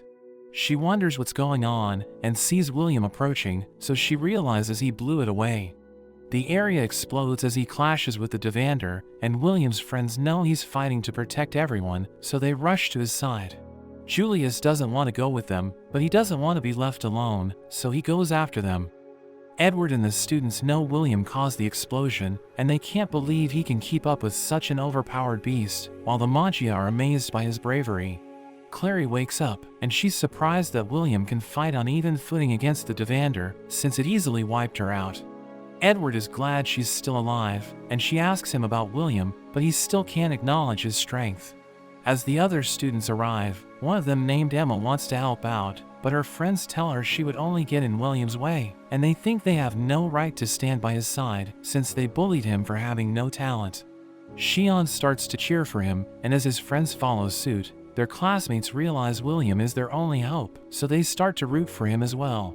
Edward thinks he'll lose since he can't use magic, but Clary notes that he hasn't changed at all, and tells him to believe in his student. The others also cheer for William, and as he continues to clash with the Devander, he recalls how he hated this world, since everyone mocked him for having no talent. But he always wanted them to acknowledge him, and he's determined to protect them at all costs. He strikes the Devander with all his might, but his sword suddenly breaks, since it can't handle his power. Everyone starts to worry about him, and Alferia realizes he's in trouble, so she decides to make her move. The other Magia remind her they aren't allowed to leave the tower, but she explains that she's just watching from the balcony, and she suddenly summons an ice sword. It falls toward William, and creates a shockwave as it hits the ground, and he absorbs it into his sword.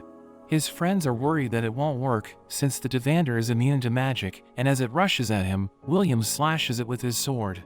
His attack ignores the Mage Slayer, and makes the Devander bleed, so the assassin wonders what kind of magic he's using. The Magia know he's using the fifth element, which is the primeval key that started the world, and Masterius realizes that Finn has fulfilled his promise to Sades. William freezes the Devander in place, but it breaks free, and counterattacks with lasers. But he freezes them before they can hit him, and his friends are impressed by his power, thinking it's like he's fighting with Alferia by his side. The Headless Man summons countless monsters to surround him, but he activates his overload skill, which summons an ice castle, and impales all of them in an instant. He causes them to shatter, and everyone's stunned by his overwhelming power. He extends his sword and cuts the Devander in half, causing it to freeze, and it shatters along with the castle. Everyone celebrates as they realize the fight is over, and Finn is happy that William turned out better than he could ever have imagined. He tells Sades it's time for him to make good on his pact, and notes that it took them 500 years to achieve their goal, but it's finally time for the tale of wand and sword to begin. We see Cauldron bringing William's power under control, but it seems some of his memories are altered in order to keep him stable. Meanwhile, Wertner wakes up in the infirmary, and Clary tells him he needs to value himself even if he can't die. Eliza also visits him, and she's glad to see he's fine, but Clary stops her from touching him, and they start to fight over him. Wertner suddenly asks about William, so Edward mentions that Cauldron is taking care of him, and tells him he should focus on resting instead. We see Iris giving her report about the incident to Masterius, and we learn that 3,000 people were killed or injured. The leaders behind the attack are still unknown, so Masterius orders for the repairs to be prioritized first. He also wonders why they didn't know about William sooner since he was at the academy, so Iris mentions that it was probably because Cauldron was hiding him until he could fully mature. Masterius is annoyed at her deciding things on her own, but notes that the sword should be entrusted to Finn going forward. Iris wonders what Masterius actually thinks about William, so he notes that if he's the sword from the Mage Queen's vow, everything will one day intersect. He suddenly summons the other Magia, and he tells them they need to continue the investigation into the incident. He doesn't have any leads, so the other Magia wonder if he's incompetent, but he mentions that the monsters that appeared gave him the same feeling as the heavenly destroyers that almost destroyed the world 10 years ago. Eleanor doesn't believe that the destroyers survived, since many of her people gave their lives to get rid of them. Zia wonders if she's scared, and remembers that she didn't take part in the battle 10 years ago, and he tells her to run back to her forest. Eleanor blasts him with her wind magic, but we see that he avoided it, and he prepares to fight back, but Masterius tells them to stop. Carriot notices Sarissa listening, and Eleanor wonders where Alferia is, since all of them were summoned, so she makes the excuse that Alferia wasn't feeling well. Meanwhile, we see Liana as she runs into Colette holding flowers, and she turns out to be paying her respects to Rosti. Liana wonders what he was like, but Colette mentions that she didn't really know him, since he was trying to become an artificer and had different classes, so she only remembers how she was jealous when he transferred into the academy and instantly started hanging out with William. Finn watches as the city starts to be repaired, but he runs into Iris, who warns him not to interfere with William, because if he gets involved, things will be advanced, and there's a certain person that won't be able to be stopped. But Finn doesn't care, and notes that since it's graduation, Cauldron won't be able to keep William from him anymore. In a flashback to a year earlier, we see Rosti as he asks William if he would be sad if one day he were no longer around. William is confused by what he's saying, so Rosti mentions that if having to say goodbye made him sad, he wonders if it would have been better if they had never met. William can't believe he would say that, since meeting him was one of the best things that ever happened to him. Rosti mentions how he might not be able to ascend the tower together with him, hoping that he won't be sad, but tells him that he will always be watching over him. The day of graduation arrives, and everyone makes their way to the auditorium. Cauldron starts by paying respects to the people that they lost, but tells everyone that it's only the beginning, so it's their duty to carry hope for the future. The ceremony begins, and Edward calls out all the students' names as he gives them their diplomas. There are 250 who graduate, and Cauldron goes on to announce the ones who will be ascending to the tower. Liana is called first as the valedictorian, with a perfect 12,000 credit points. Wignall comes in second, while Julius is third and Shion is fourth. Other students are called, and Colette makes it through with 9,000 credit points. 49 students make it to the tower by having enough credits, and everyone cheers for them, but Cauldron notes that there's one more person who will ascend. She mentions that besides gaining enough credits, the second condition to advance to the tower is by creating a new spell, and she calls out William's courage spell. Edward tries to object, and Cauldron knows that there will be people who disagree with her decision, so she asks for the people who acknowledge William's courage as magic to applaud. Everyone stays quiet, so William thinks it's over for him, but Shion suddenly starts to clap, and all the other students follow his lead. Everyone in the hall claps for him, so William is allowed to ascend to the tower. Edward can't believe the result, but it seems he was actually worried for William, thinking he will be thrown into despair after being teased with his dream, but Werkner thinks that he'll be able to overcome what comes next. Finn can't believe Cauldron's greed of keeping William, so he decides to keep watching for the time being. Cauldron calls them the Grim Generation, and although they will face many trials ahead, she hopes for them to stand strong. The ceremony comes to an end, and we see Elfaria watching, excited that William has finally reached her. We see William's friends in their new Gloria robes, and a man named Brandel notes that it was an honor to make their outfits. They're happy with the quality of their robes, but Colette notices that Julius is depressed, so Liana explains it's because everyone has been scouted by the elemental factions, but he still hasn't received an offer. Wignall wonders why William isn't with them, so Brandel reveals that he was there earlier, but he left in a hurry. Donan gives William a new sword, revealing that it's better than the last one he used, but he wonders how much he needs to pay for it. Donan notes that it's free, and explains that it's a thank you gift for saving the city, and he tells William to do his best in the tower. He joins the other graduates, and Clary welcomes them to the tower, but they wonder if she's really a high mage, since she doesn't look the part. She unlocks the gate to the first floor, which causes the ceiling to open, and a platform takes everyone to the colorless garden. They're amazed by how beautiful it is, since it looks like a fantasy world, and Clary reveals that the outsiders call it the Upper Institute. She explains that it serves as the tower's foundation, where high mages research and develop magic, and the other mages consider it a realm of glory. The graduates are happy to be there, but she notes that their futures are about to be decided, and tells them they've been invited to the main hall. As they make their way there, Liana asks Wignall about the light and sky, so he explains that they're advanced illusion magic. Colette realizes everyone's wearing Gloria, and she's amazed by the research facilities, which make her feel like she's living the dream. She notices a crepe shop, but Liana suddenly dashes toward it and buys 5 crepes for herself. So Colette drags her away, and reminds her they're about to attend the entrance ceremony. William finds her amusing, but Shion warns him not to get too excited, since the tower seems to have a dark side. William wonders what he means, but as he looks around, he notices that the other mages are staring at them, and Julius realizes the rumors were true, so he starts to fear for his future. After that, the graduates head to the main hall, where they see mages from the elemental factions, and Colette notices the leader of the colorless faction named Kreutz, but she finds him intimidating. Several platforms descend from the top, and the Magia appear before them, and Wignall is happy to see Eleanor, but notices she won't even look at him. William is also happy to see Alferia, but wonders why she looks sad, and Clary thanks the Magia for joining them. She announces it's time for the first bloom, and notes that they'll start with the blessing of color for those who have been scouted during their time in the academy. The Magia surround the chosen ones with pillars of light, but Julius isn't included, so he thinks he's about to get left behind.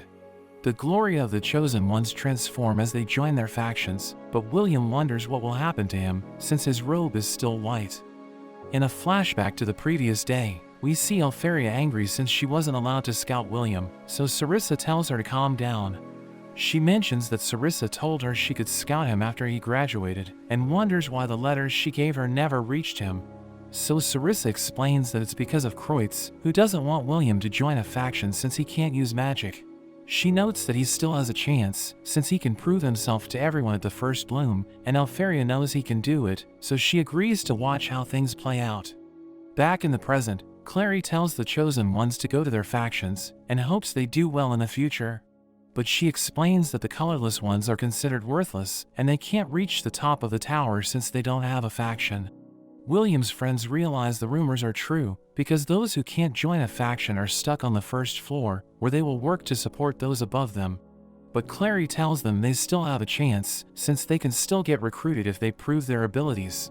She announces the start of the main event, and there are monsters that appear from a portal, as she tells the colorless graduates to defeat them to prove their worth.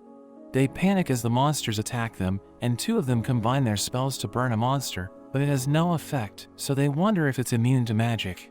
Kreutz reveals that the monsters Zoctonia were created by the tower as guardians for the first floor, and they're strong enough to defeat monsters on the late middle floors of the dungeon. He thinks fresh graduates don't stand a chance against them, but Julius easily defeats one of them, and another one attacks him from behind. It crushes his ice clone, but he freezes it with his magic, and everyone can't believe he defeated two Zoctonia in an instant. The head of the Wind faction, Erwin, realizes he has incredible talent, and the Dark faction wonders why he hasn't been scouted yet, so he thinks he has already proven his worth. But Alferia doesn't even look at him, and he thinks she doesn't like him since he bullied William. Erwin thinks the other mages are a joke, but Sarissa notes that William is starting to attract attention, and we see him avoid a monster's attacks. Julius tells him he needs to fight back, but his friends know he was observing its movements, and he prepares to take it on. He realizes Alferia was sad since she couldn't scout him, but he thinks it's okay, because he's determined to work his way to the top. He rushes forward, and the monster smashes the ground to attack him, but he jumps around it and slices it in half. Everyone thinks he's amazing, and they're impressed that he can already read the Zoctonia's movements, since he only watched them for a short time. He dodges a monster's attack and slices through its shield, but another group of Zoctonia appear, and they immediately surround Julius. He attacks one of them with his ice, but it deflects the shards, and one of them flies at Alferia, so William rushes to protect her. He absorbs the ice with his wheeze spell and charges up his sword, and he dives toward the monsters as he activates his full burst, which allows him to freeze them as he cuts them into pieces. Everyone can't understand what kind of spell he used, and they realize he wiped out the Zoctonia, so Alferia prepares to recruit him. But the other factions also take an interest in him, and everyone can't believe it, since it's never happened before. Clary tells him to choose which faction to join, and he realizes it's his chance to be with Alferia, but Kreutz suddenly makes an objection, and notes that the skill he used to defeat the Zoctonia isn't magic. Kreutz explains that he only graduated thanks to his actions during Terminalia, and thinks he isn't worthy to join a faction. So Alferia wonders if Kreutz even watched the fight, since everyone saw him use his wheeze. He explains that it isn't considered magic, since William simply repurposed someone else's spell, and he thinks William isn't even a mage, so they shouldn't welcome him to the tower. He wants William to prove that he can use magic, so he summons slime monsters, and explains that they're immune to physical attacks, since they were made to counter dwarves. He casts a basic spell to destroy one of them, and notes that even low-level magic can kill them, so they shouldn't be a problem for William if he's a mage. He dodges its attack and slices it in half, but it immediately regenerates, so he realizes he's in trouble, and he struggles to keep up with it. Clary asks for Carriot's opinion, so he notes that Kreutz made a good point, and explains that they can't let a non-magic user advance in the tower, since it's the apex of the magical world. William realizes the slime won't go down no matter how much he cuts it, but thinks he can defeat it by destroying its core. So he stabs through it, but Kreutz notes that he made the wrong move, since the core is also immune to physical attacks. The slime surrounds itself with electricity, so William jumps back, and Clary knows it's strong enough to stun a dwarf. The mages Lyril and Brandel realize he's struggling against the slime, and they recall how he risked his life to save them, so they decide to help him. But Kreutz stops them, and tells them they aren't allowed to interfere. Xion becomes upset, because William can't defeat the slime, and he does his best to fight on, but it sends him flying. He refuses to give up, but Kreutz suddenly gets rid of it, since he has already made his point. He thinks William should stay in the Upper Institute, so that they can study him and learn about the fifth element, and Carriot thinks it's a good idea. But Elfaria becomes angry, since she doesn't want him to turn into a lab rat. Zio knows they won't stop arguing, so he suggests holding another bloom, and Clary notes that in a normal year, the next one would be held after 6 months, but since the tower suffered heavy losses during Terminalia, they've decided to make an exception. She notes that the second bloom will be held after a week, so the colorless graduates still have time to prepare, and she tells them to work hard to prove their worth. Kreutz isn't happy with her announcement, and the Magia order their assistants to take them back to the top, but William suddenly collapses. He starts to laugh, since he always fails when he's close to reaching his goal, but he's determined to train harder so that he can prove his worth. Zio's assistant Guilford wonders why Zio didn't try to recruit William, so he explains that he wanted him to reach rock bottom first, since it's more entertaining to see people recover and get stronger. The next day, we see William studying all the elements, since he wants to find a way to counter the slime. But his companions think he's insane, since he never stopped studying after the first bloom. One of them, named Emma, invites him to train with them in the dungeon, and notes that they can go deeper than the 10th floor since they're now high mages. But Julius suddenly bursts into the room, and notes that William will train with him. He tells William he can defeat the slime if he learns to control his wheeze, and promises to help him do it, but he wonders why Julius wants to help him. He explains that it's because he thinks of William as his teammate, and he's happy hearing this. But we learn that Julius is just thinking about himself, and thinks Elfaria will recruit him into the Ice faction if he helps William. He tells William they must start training immediately, and they head to an open field, where William activates his wheeze to charge up his sword. Julius tells him to maintain it, and he summons his ice birds, which start to fly around William. Julius tells him to keep his energy in check so that he won't destroy the birds, but William asks him about the point of their exercise, so he explains that he wants William to learn to activate his wheeze by himself. He thinks he can't do it, since he needs to use other people's magic to charge up his sword, but Julius tells him to stop talking, and notes that he doesn't even know his limits yet. He tells William to anchor magical energy, and explains that it doesn't matter where he got it, since he can make his own if he stops it from leaving his body. Julius notes that if he controls his output and maintains it, he can keep the magical energy for days, and he explains that if William can use it during his battles, his wheeze will become as good as magic. Julius knows he must fight the slime again, and notes that even the weakest spells can destroy it, so he doesn't need to use a lot of magic to defeat it. William realizes the plan could work, and thinks Julius is brilliant for coming up with it, so he praises him and wonders why none of the factions recruited him, but he becomes devastated hearing this. After several attempts, William still struggles to control his output, so Julius becomes annoyed, and tells him he isn't making progress. We learn that he can only control his output for 50 minutes, and he knows that if he dispels his wheeze, he'll lose all of his stamina, so he thinks they're just wasting time. Julius wants to continue their training, but he reaches his limit, so William notes that they should first learn more about his wheeze.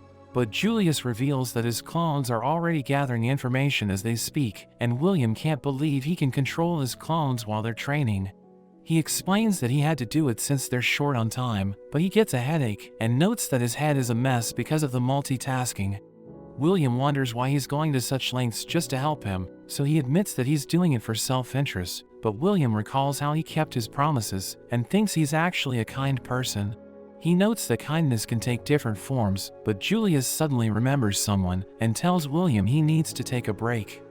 In a flashback, we see Julius as he treats an injured kitten, and his maid Anna tells him she likes him since he's a kind person. She gives him her necklace, and he falls in love with her, but after some time, she ends up marrying another man. He realizes it doesn't matter how kind he is, since he lost her in the end, so he decided to abandon his kindness, and thinks he can achieve more if he's selfish. Back in the present, we see that Julius still has the necklace Anna gave him, but he doesn't want anyone to call him a kind person, since he already killed his kindness when he was little. We see Kreutz in his lab, where he watches Julius through a camera, and he tells his assistant Charles to contact the other colorless mages. Julius reaches a dead end, but he suddenly sees a lightning bolt approaching, so he summons an ice wall to block it. He sees 3 colorless mages, who explain that they were ordered to get rid of him, and he tells them they aren't supposed to stop other mages from training, since they're members of the tower. They continue to attack him, and tell him he'll never understand how they feel, since they're stuck in the Upper Institute.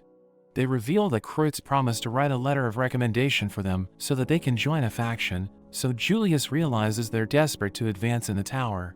He struggles to defend himself, because he's already out of magical energy, and he knows he can't win since he's outnumbered. But he tells them he remembers them as former prodigies, and mocks them since they've become complete failures. He notes that he'd rather die than end up like them, so they remind him he's also colorless. But he explains that he'll do anything it takes to climb the tower, so that he can look down on them after he reaches the top. They become angry and attack him with their spells, but William suddenly protects him, and Julius wonders what he's doing there. He explains that he was also attacked by mages, so he decided to look for him, but Julius thinks he doesn't deserve to be saved, since he's done terrible things to him. He reminds William he's acting out of self-interest, but William calls him a kind person again, so he punches William in the face and tells him he hates him. The mages prepare to attack again, but they suddenly get surrounded by flames, and a woman tells them they shouldn't use magic to stop other mages from training.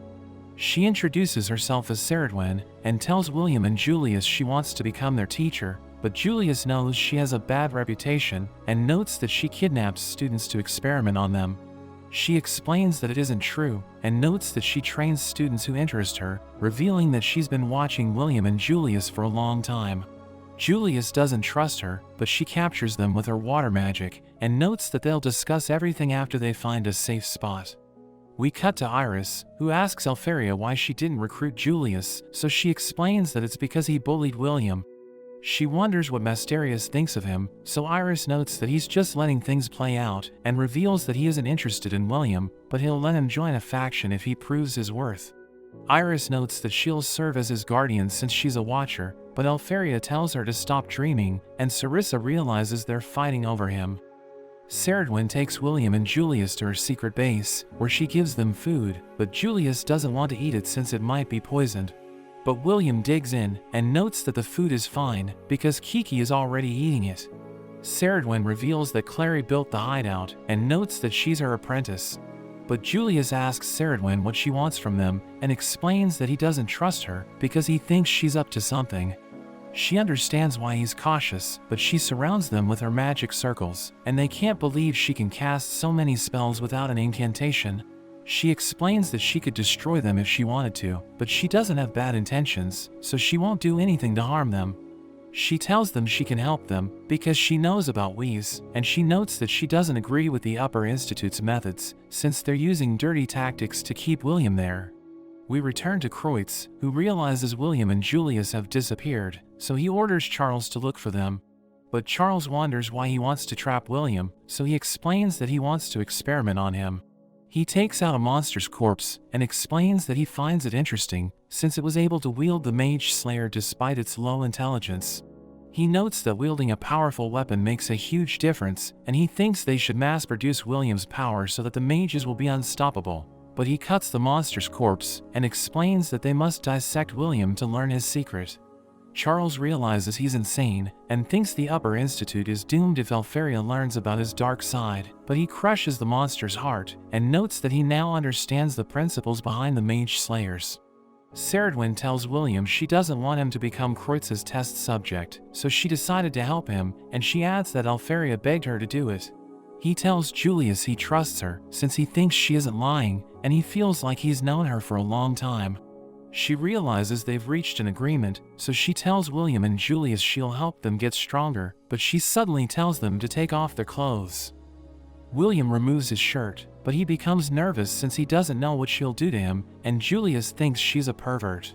But Julius notices the scars on his back, and thinks he must have gone through hell to reach the tower. She asks him how he got it, but he tells her he doesn't know, so she thinks it's the reason he can't control his wheeze. She reveals that she watched his training with Julius, and notes that anchoring magical energy was a smart choice, so she praises Julius for coming up with the idea. He thinks he's wrong since it didn't work, but she explains that it isn't the case, and notes that William can already store magical energy. But his body can't release them, so he's forced to rely on other people's spells to use wheeze. She explains that he must learn to use his stored magical energy, and she draws a magic circle as she tells him to remember his past. She pushes him to the center, and casts a spell to unlock his memories, causing his soul to leave his body. He falls into a dark tunnel, where he sees everything that happened in the past, and he wakes up in a forest, where Alferia promises to protect him from the monsters. After 4 days, Julius is worried since William is still asleep, so Ceridwen explains that he's dreaming about his past. Julius doesn't think it will help him unlock his power, but she hopes he makes his way back to his origins, so that he can find the reason he can't use his stored energy. We return to William, as he wonders if he went back in time, but he knows it's impossible, since no one can travel to the past. He realizes he's dreaming about his time with Alferia, who notices he's lost in thought, so she asks him if he's thinking about another girl. He explains that it isn't the case, but she doesn't believe him and starts to throw a tantrum, so he hugs her and pats her head to make it up to her. She reveals that there are strange monsters in the forest, which are causing problems for her father, and she wants to defeat them, but William tells her it's too dangerous. He reminds her he can't use magic, but she tells him not to worry, and notes that she brought their favorite book, which fills them with courage whenever they read it. He recalls that he used to be a coward, who relied on her to protect him, and she uses the spell she invented to make ice candies. He wonders why she always gives him candies, so she explains it's because he shares his food with everyone at the orphanage, and they read the book together. We learn that a witch in the story told the hero his crimson treasure doesn't exist, but he knew she couldn't see it because of the sky. So he used his sword to get rid of it, and showed her the sunset, which is the most beautiful crimson in the world. William sees the picture of the hero, and realizes it looks like Finn, but he thinks he's just imagining it. Alferia continues the story, as she notes that the witch cried when she saw the sunset, and she wanted to keep seeing it.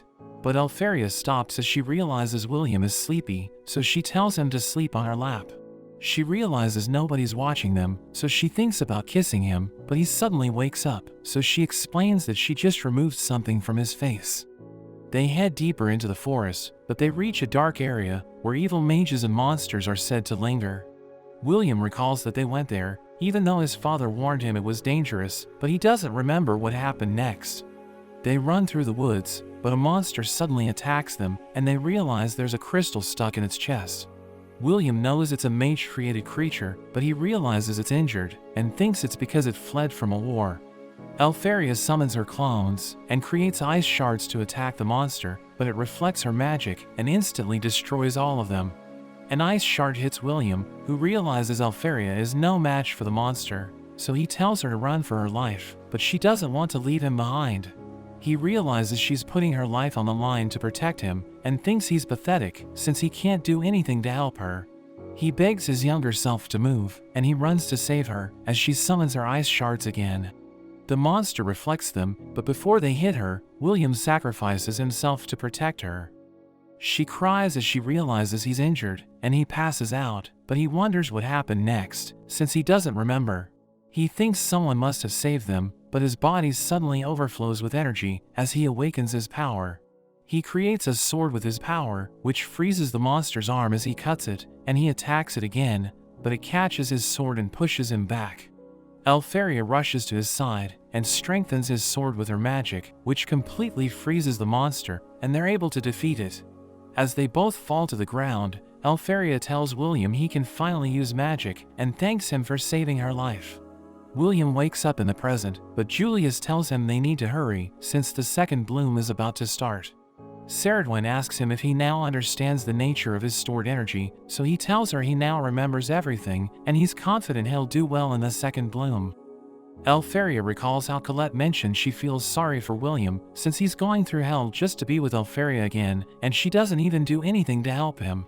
She knows he's chasing her because of the promise they made to each other, and she starts to blame herself since she's the reason why he's suffering. She suddenly hears his voice as he tells her she got it all wrong, and he explains that he's the reason he's suffering since he doesn't have the talent for magic. She wants to help him since she knows he's doing his best to fulfill his promise to her, but she decides to hold herself back while she waits for him. We cut to Werner as he realizes Colette and the others snuck out of the tower, and they mention that they want to help William. Werner thinks he'll be fine since the Witch of the Hammer has made her move, but Colette notes that they can't leave everything to her. Shion explains that they don't need to do anything since he knows William doesn't need their help, and he reminds them how William overcame his struggles in the past by himself. In the main hall, we see everyone watching Emma as she takes down Azoctonia, and Erwin gives her the Blessing of Wind. A fresh graduate named Mike also defeats Azoctonia, so the leader of the Dark faction decides to recruit him. The boys Gordon and Lyril use their fire to take down a monster, so Carriot decides to take them in. They're glad they passed the test, but Kreutz isn't happy because he thinks the factions lowered their standards to increase their numbers. Clary notes that the second bloom is about to end, but everyone realizes William and Julius aren't there yet, so Kreutz suggests leaving them in the Upper Institute. But they manage to make it there and apologize for being late. Their friends are glad they made it, but Kreutz wants William to stay in the Upper Institute, so he summons his slimes once again and tells him to prove his worth by defeating them. Julius thinks about helping William in secret, but Elpharia suddenly accepts him into her faction and thanks him for everything that he did to help. She tells him to join her without causing trouble, so he walks to her side and tells William not to screw up. He prepares to fight the slimes, and Ceridwen thinks he won't lose to them since the path to his wheeze has been opened. He recalls how he fought to protect Elpharia and uses his emotions as energy to charge up his sword. Kreutz can't believe he can use magic on his own, and one of the slimes rushes toward him, but he slices it in half, and his wheeze causes it to explode. Everyone realizes his wheeze is stronger if he charges it with an external source, but his current output is still stronger than intermediate magic, and he cuts down another slime. Zio finds him interesting, and Ceridwen is impressed by his performance, but Finn suddenly approaches her, and he knows she's actually Cauldron. She tells him to call her Ceridwen in her current form, and we learn that she uses aging magic to turn into Cauldron, but she notes that it's exhausting, so she needs time to rest. She knows he's also working behind the scenes because he gave the dwarves rare gems, which they used to forge William's sword. He explains that he gave the gems to the dwarves since William is a new user of the fifth element and he needed a sword that could withstand his overwhelming power. William charges at the last slime, which smashes him with its tail, but he jumps away and slices it in half. Kreutz can't believe it, and the heads of the elemental factions are convinced he can use magic, but Kreutz tells them it isn't true, and accuses him of using a magic item to defeat the slimes. He suggests investigating William since he may have broken the rules, and the heads of the factions agree with him. Julius can't believe they still haven't accepted William, and Sarissa explains that the factions don't know how to handle him since he isn't like the other mages. She knows only the Magia can influence their decision, but everyone knows Elpharia is like family to him, so they won't listen to her if she speaks up for him. Zio notes that he's had enough, so he decides to test him personally. Elpharia worries for William and tells him to run, but Zio fires a massive lightning blast, and William realizes he can't dodge it. There's a massive explosion, and everyone worries about William, but realize he managed to survive since he used his sword to absorb Zio's magic.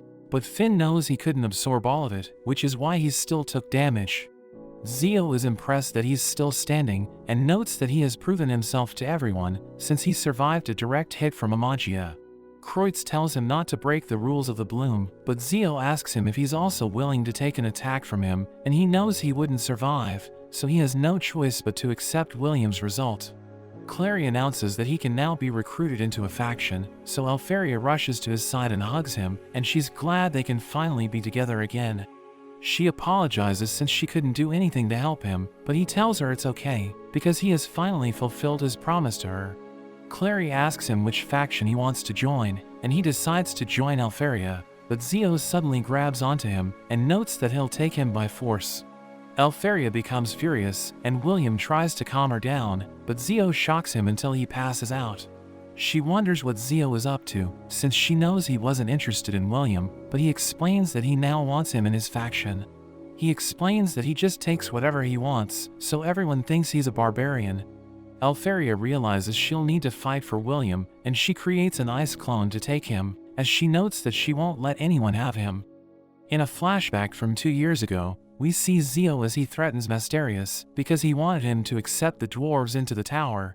Carriot reminds Zio they can't use magic, but he explains that they can still be useful, and he wonders if there's something Mysterious isn't telling him. He refuses to tell Zio his reason, and Zio suddenly walks away, so Eleanor wonders if he was just bluffing.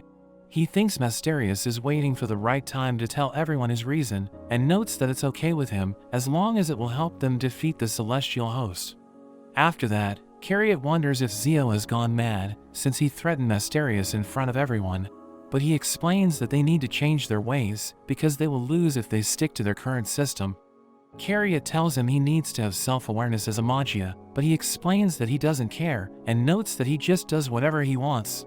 Carriot can't stand his mindset, so he calls him an idiot, but he knows that his power is the real deal.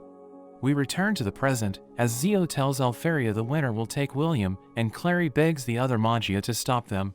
But Carriot thinks it's pointless, and Eleanor hates both of them, so she doesn't care if they fight. Alferia takes William to Sarissa and tells her to look after him as she prepares to fight Zio. He tells her to bring it on, so she unleashes her power and summons a castle, but he suddenly appears behind her. He hits her with his lightning blast, but realizes it was just a decoy, and we see that he's surrounded by her clones. Julius wonders when she summoned them, so Sarissa explains that she did it the moment her castle blocked Zio's vision, and notes that her activation speed is the fastest in the tower. She notes that she won't let him have William, and as she summons countless ice shards to attack him, Julius realizes her skills are on another level, since she didn't even need an incantation. She continues to blast Zio with her magic, but he suddenly destroys her projectiles with his lightning strike, and shatters all of her clones in an instant. He rushes toward her, as he dodges the ice spikes she summons, and he strikes her with his lightning fist, but realizes it was also just a clone. He realizes that her real body is above him, and she asks him if he had fun with her dolls, as she chains the magic circles left by her clones to cast her Grand Glass, which causes countless explosions in the arena. The spectators realize it's dangerous, so they summon barriers to protect themselves, but Zio survives without a scratch. He notes that he didn't enjoy playing with her dolls, and he summons his staff, which he throws toward Alferia. She easily dodges it, but he suddenly appears above her and smashes her to the ground. She uses her magic to land safely, but he moves so fast that she can't keep up with his movements, and he sends her flying with his lightning fist. She crashes into her castle, and as he blasts her with a barrage of lightning arrows, Colette wonders if he uses close-quarter combat magic to overpower Alferia. But Liana notes that he just lets his magical energy overflow, and Guilford tells her everyone in the Lightning faction should follow his example. He explains that Zio doesn't rely on casting techniques, and simply releases his energy to enhance his physical attributes, but his movement style is so effective that it earned the name Lightning Strike. Everyone realizes he's a monster, and Logwell notes that his lightning strike is faster than Alferia's activation speed, which is why she struggles to keep up with him. She attacks with her ice shards, but he charges up his weapon and destroys them before they can reach him. He rushes toward her, so she summons multiple barriers to defend herself, but he instantly smashes through all of them. She flies away as she continues to attack him with her magic, but he relentlessly pursues her. Finn thinks he'll win the fight, because even though Alferia is a genius in spell work, he's a powerhouse in praxis, and she can't maintain her distance because of his speed. He manages to get close to her, but realizes she's just a clone, and she summons a giant block of ice to crush him. He destroys it with his lightning, and praises her for deceiving him, since he didn't see her switch places with her clones. She continues to fly away, as she summons more clones to fight him, but he smashes through all of them, and Finn thinks William will learn a lot from him, since he's also a master in close-quarter combat. Zio sends Elfaria flying, and Julius tells William to wake up, since he knows his voice will give her strength. William says her name, and she gains a second wind as she hears him, but Zio tells her to surrender. She suddenly attacks him, and he realizes she was able to land a hit, so he gets fired up, and wonders what drives her to go this far. She reveals that it's love, and she recalls that William did everything to fulfill his promise to her, so she wants to do the same for him. She notes that her love for him won't lose to anything, so Zio tells her to show him what she's made of, and charges him with everything he's got, but she uses her trap spell to freeze him in place. She explains that it's her trump card, since she can only use it after she consumes half of her magical energy, and Eleanor knows the effect is stronger the closer her target is, so she thinks Zio is in trouble. Elfaria punches Zio with all her might, and her attack sends him flying, but he suddenly starts to chant.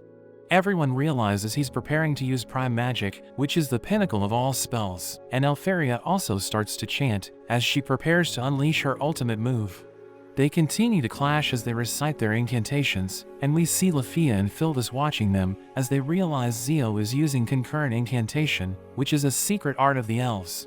He destroys Elfaria's clones, but she maintains her chant using the other ones, and William finally wakes up, but he has no idea what's happening. Elfaria and Zio finish their incantations at the same time, and their magical energies fill the arena, as they both summon their elemental beasts. Lafia and Phildus protect everyone with a barrier, as the two sides clash, and everyone feels the earth shake, which even reaches Edward and Werkner. We see that the arena has been completely destroyed, and Elfaria and Zio realize it's a draw, since they're both out of magical energy, but they still want to continue their fight. They throw away their staffs and prepare to slug it out, but the other Magias stop them, and Masterius notes that he won't allow them to go any further. They refuse to let up, since they both want to recruit William, and they think the only way to decide it is to fight. Masterius tells them to decide it over rock paper scissors instead, and notes that if they decide to use other methods, he will recruit William himself. So they agree to his suggestion, but they keep getting a tie, and William asks Julius what's happening, so he explains that they're fighting over him. After 300 attempts, Zio finally beats Elfaria, so she starts to cry, and William feels sorry for her, but Zio notes that he now belongs to him. She mentions that she wants to stay with William, who realizes she doesn't want to let him go, since she waited 6 years for him. He assures her he'll visit her when he can, but Sarissa drags her away, and tells her to stop embarrassing herself. Zio is glad William didn't complain about the results, so he explains that it would only make things worse, and asks Zio to promise him he won't fight Elfaria again. He notes that he likes William's style, and grants him the blessing of lightning, but tells him to prepare himself since he doesn't show mercy. After that, the successful candidates head to Clary's house, where they have a party to celebrate how far they've come. Emma notes that they shouldn't fool around in the tower, so Gordon and Lyril remind her they're allowed to do anything until their guidance session, but she thinks she shouldn't be hanging out with the other factions. Rose tells her not to hold back her emotions, so she admits that she's so happy she wants to celebrate, and Mike invites everyone to have a toast to her, since she helped them pass the second bloom. William visits Liana in her room, and she tells him she's exhausted, since their training in the Lightning faction is brutal. He gives her food to help her recover, and Julius tells him everything's a mess since he joined the Lightning faction, revealing that he had to comfort Elfaria since she wouldn't stop crying. William apologizes for the trouble he caused, but Julius gives him his goggles, and tells him he left them in the arena. Colette is angry since their relationship has improved, and William wonders what's wrong with her, so Wignall explains that she's jealous because William was able to forge a bond with Julius. Julius explains that he isn't William's friend, and notes that he'll never befriend them, but William knows he's a good person at heart. Gordon and Lyril invite him to join them at the party, but after he leaves, Colette realizes she can't keep him to herself, since she's no longer his only friend. She thinks she's selfish and annoying, but she wants to tell him how she feels, so Liana tells her to go for it. She prepares to leave, but she suddenly freezes, so Liana and Wignall decide to help her. Back at the party, Julius wonders if Xion is lonely because he no longer has someone to bully, but he explains that things have changed since William has earned his respect. William wants to join them, to thank them for everything they've done for him, but they challenge him to fight them instead. Xion summons his phoenix, while Julius calls forth his icebergs, and Colette finally musters up the courage to tell him how she feels. She bursts into the room and tells William she wants to talk to him, but Xion and Julius attack at the same time. We cut to Iris, who tells Ceridwen she won't join the party because she doesn't want everyone to find out she's a watcher.